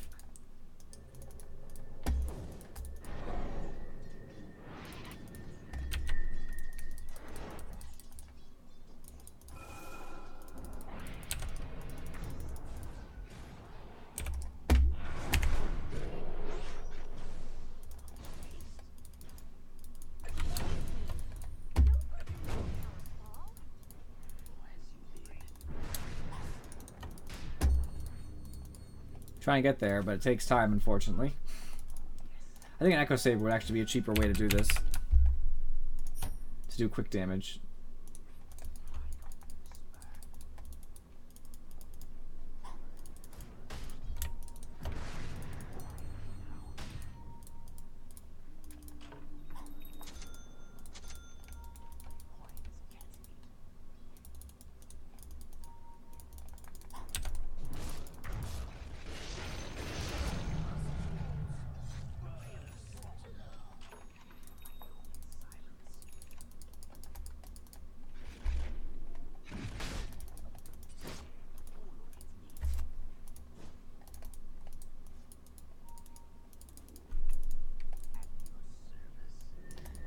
I gotta come get this Outworld Devourer.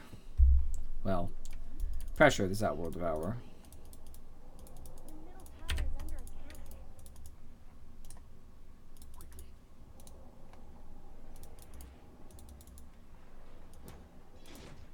Coming.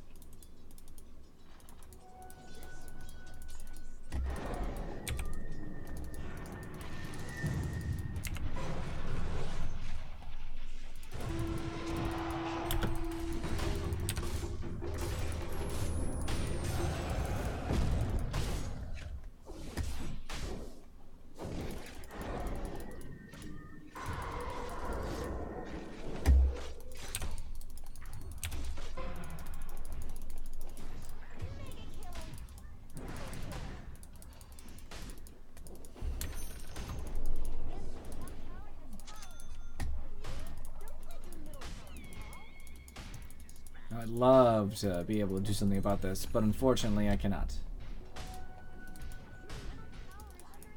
I don't do much damage yet.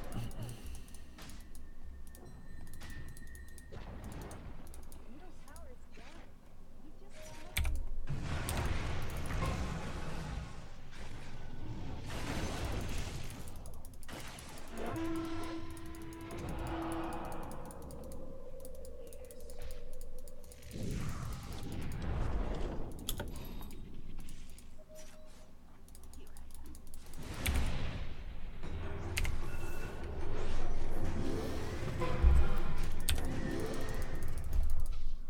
Nice job, Rubik.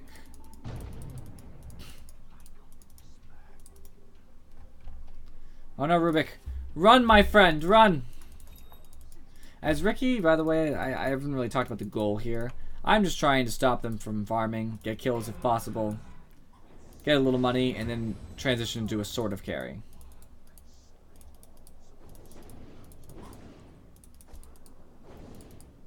really should look at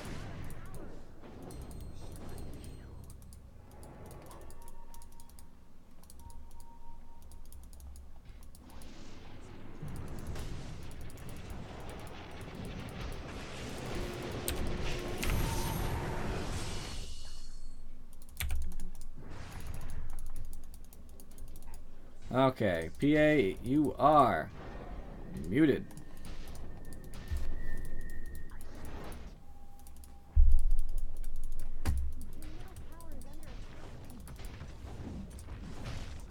Unfortunately, PA is not doing super well.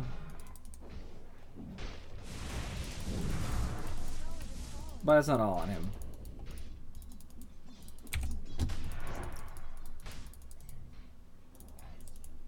I have some mana. I can accept this.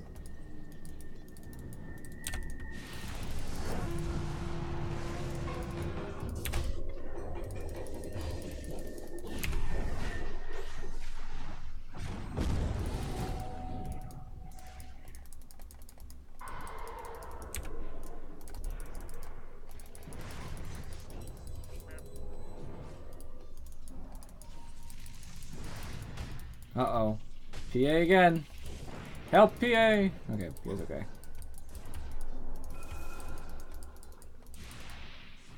Agravo's like fully healed at this point. Really unfortunate.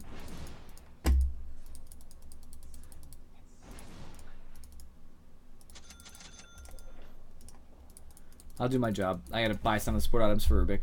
I've been putting it off, but it's about time.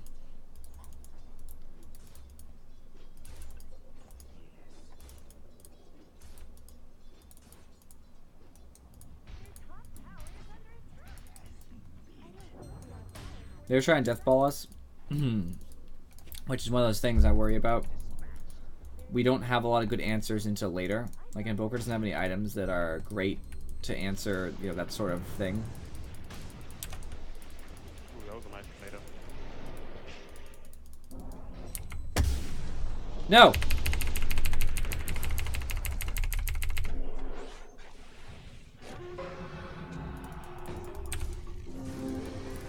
Nah.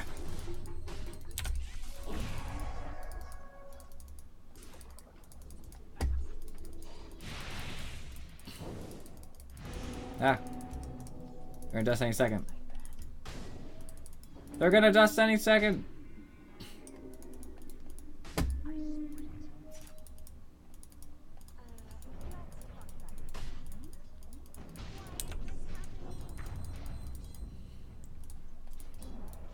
Trying to stall right now. That's huge.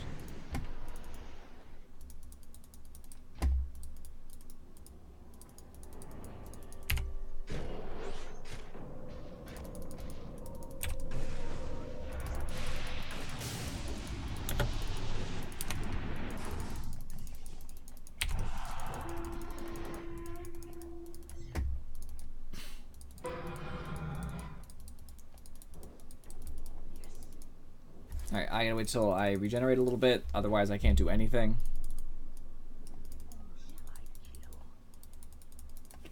This is a very rough game, but we are going to get through it together, friends.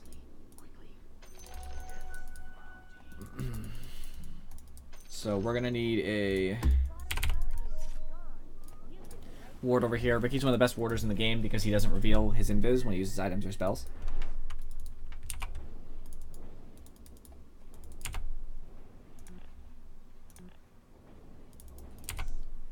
Where's a good place to put this? I actually might just stand it here.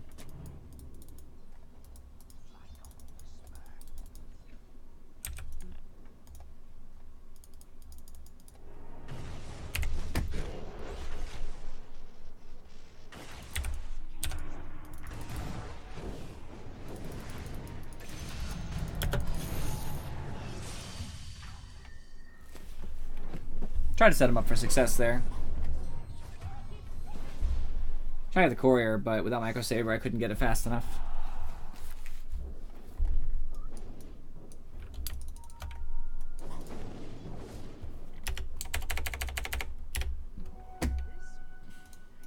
I'm not super effective right now, but I'm working on it. Where's Rubik at? He's lower than me.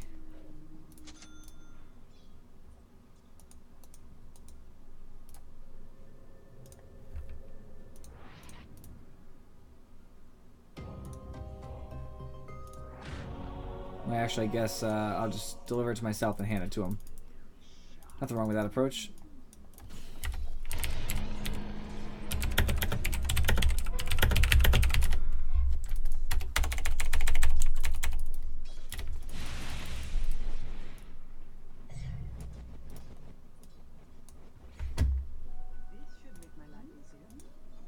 Take the tome, you fool.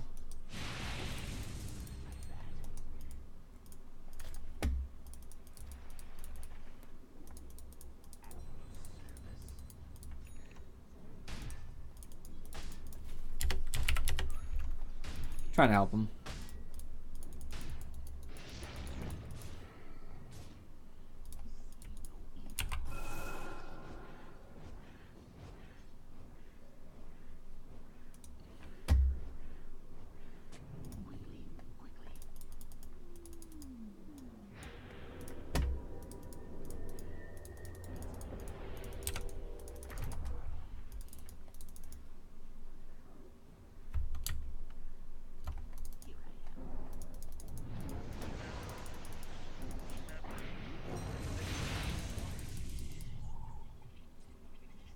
That was good.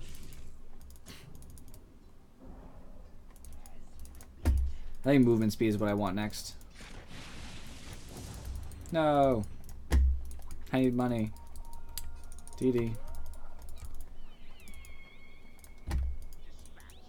Oh god. Oh god, please no. Not this way. It's alright, we're fine. Everything's fine. You guys should know how much I love you, by the way, because right now I'm missing a new episode of Bar Rescue. I'm not really worried about it. They'll be on eventually.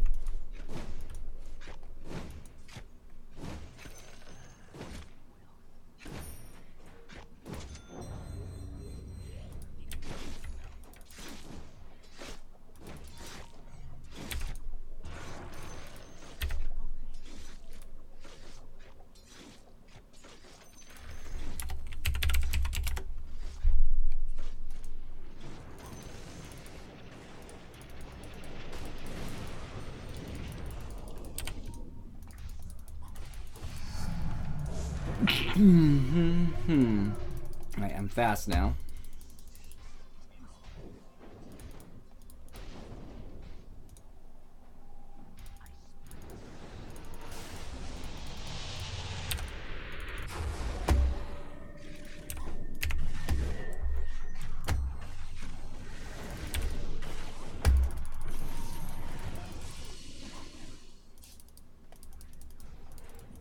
I helped.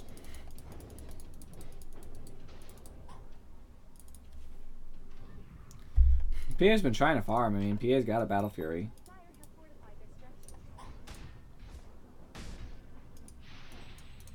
Guy's being way too hard on PA.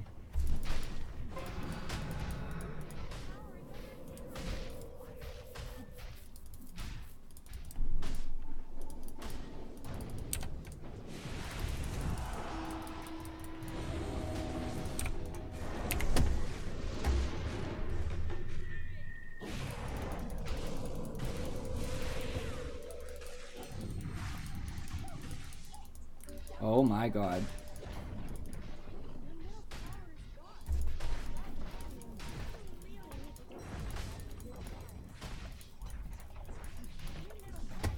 Slow pushing thing is not working.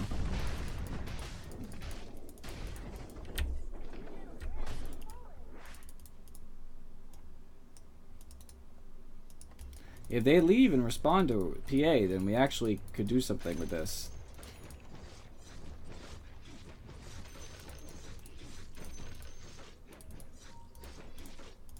Kind of.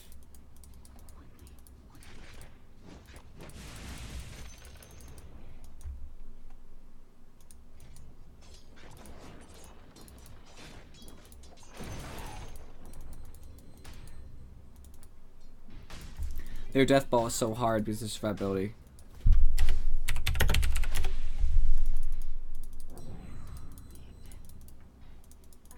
Let's talk about your top tower. Your top tower is falling.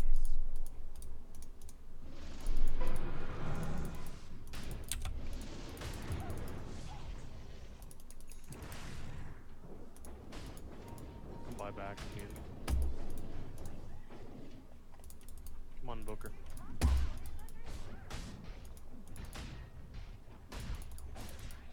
This Invoker's reported. It's what it is.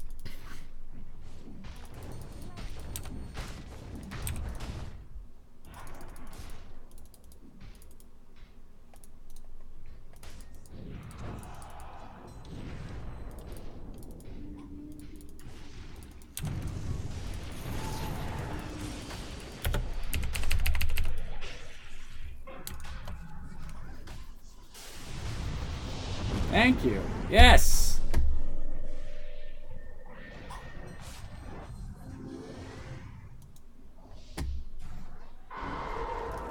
So what? Good.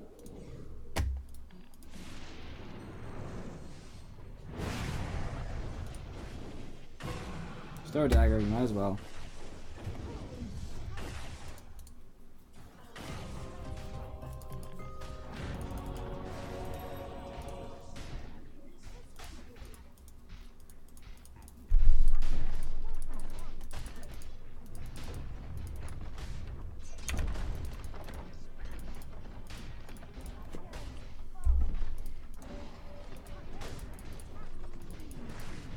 This is really disconcerting, but it's okay. I didn't double down, so that's just a loss. I'll have gained about 75 throughout this game.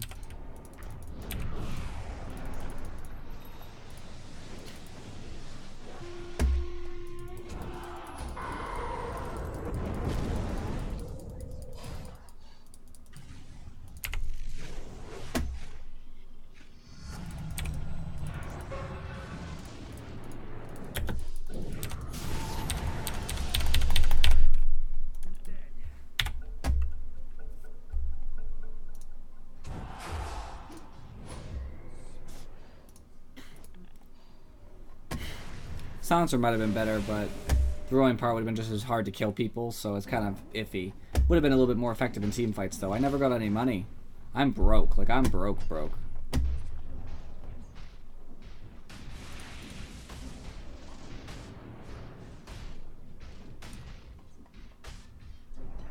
We needed Rubik to stay in lane to help PA. Rubik went around too much, I think.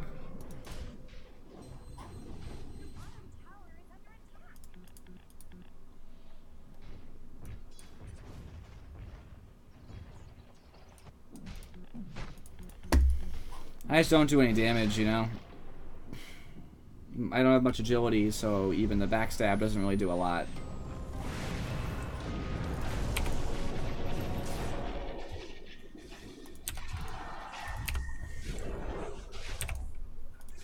No! No!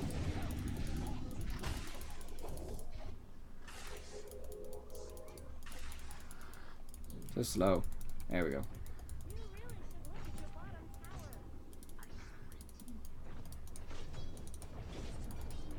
Oh.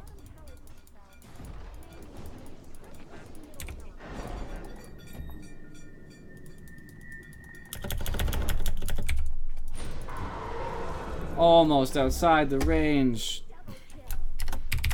GG.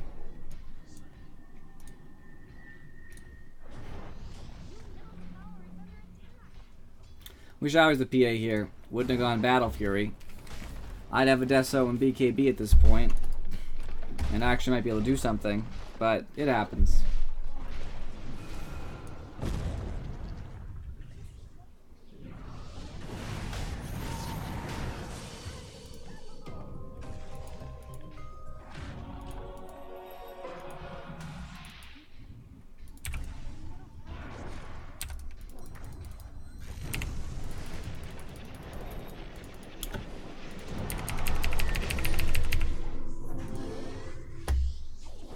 The perfect timed Omni ult.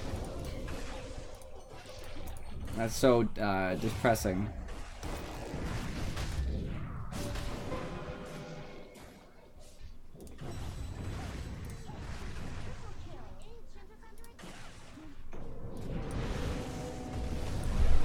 Well, that's okay. Still a learning experience. I thought about Ricky as far as the silencing go, but I didn't think about the killing. Very difficult to get kills in that particular match. That's something I should have definitely considered. So I'm sure I lost 26. 25, okay. So I gained 75 today. That's not so bad. Leaving me at 3,337. I am happy with that. Let's see here. So my net worth was so garbage, it's not even funny. Which is sad. It was higher than Rubik's, but still. We had a Midas on the Invoker, which wasn't ideal just because we were already suffering, but I understand. At least it was kind of reasonably timed. I didn't do much damage. PA didn't do much damage. Most of our damage was Legion and Invoker, and it wasn't as much as you might hope. All their damage was OD. He was allowed to go crazy, which was unfortunate. So the game was actually kind of close until about 20 minutes, and then it kind of left. Legion was doing alright, but she was suffering because she was an offlane Legion that was basically solo. Invoker was suffering because the mid matchup for him wasn't very good, and PA was suffering because Rubik wasn't with PA for a large part of it, which I have to at least put partial blame. Rubik should have stayed there. Let me roam, stay with PA.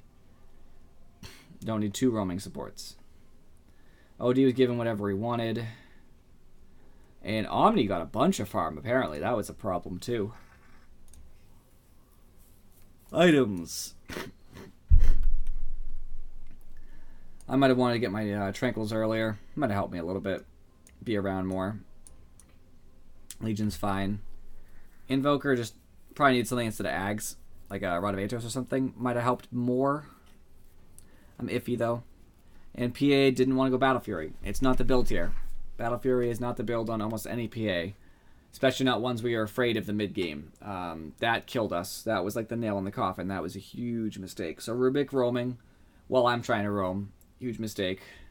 PA building Battle Fury. Huge mistake. And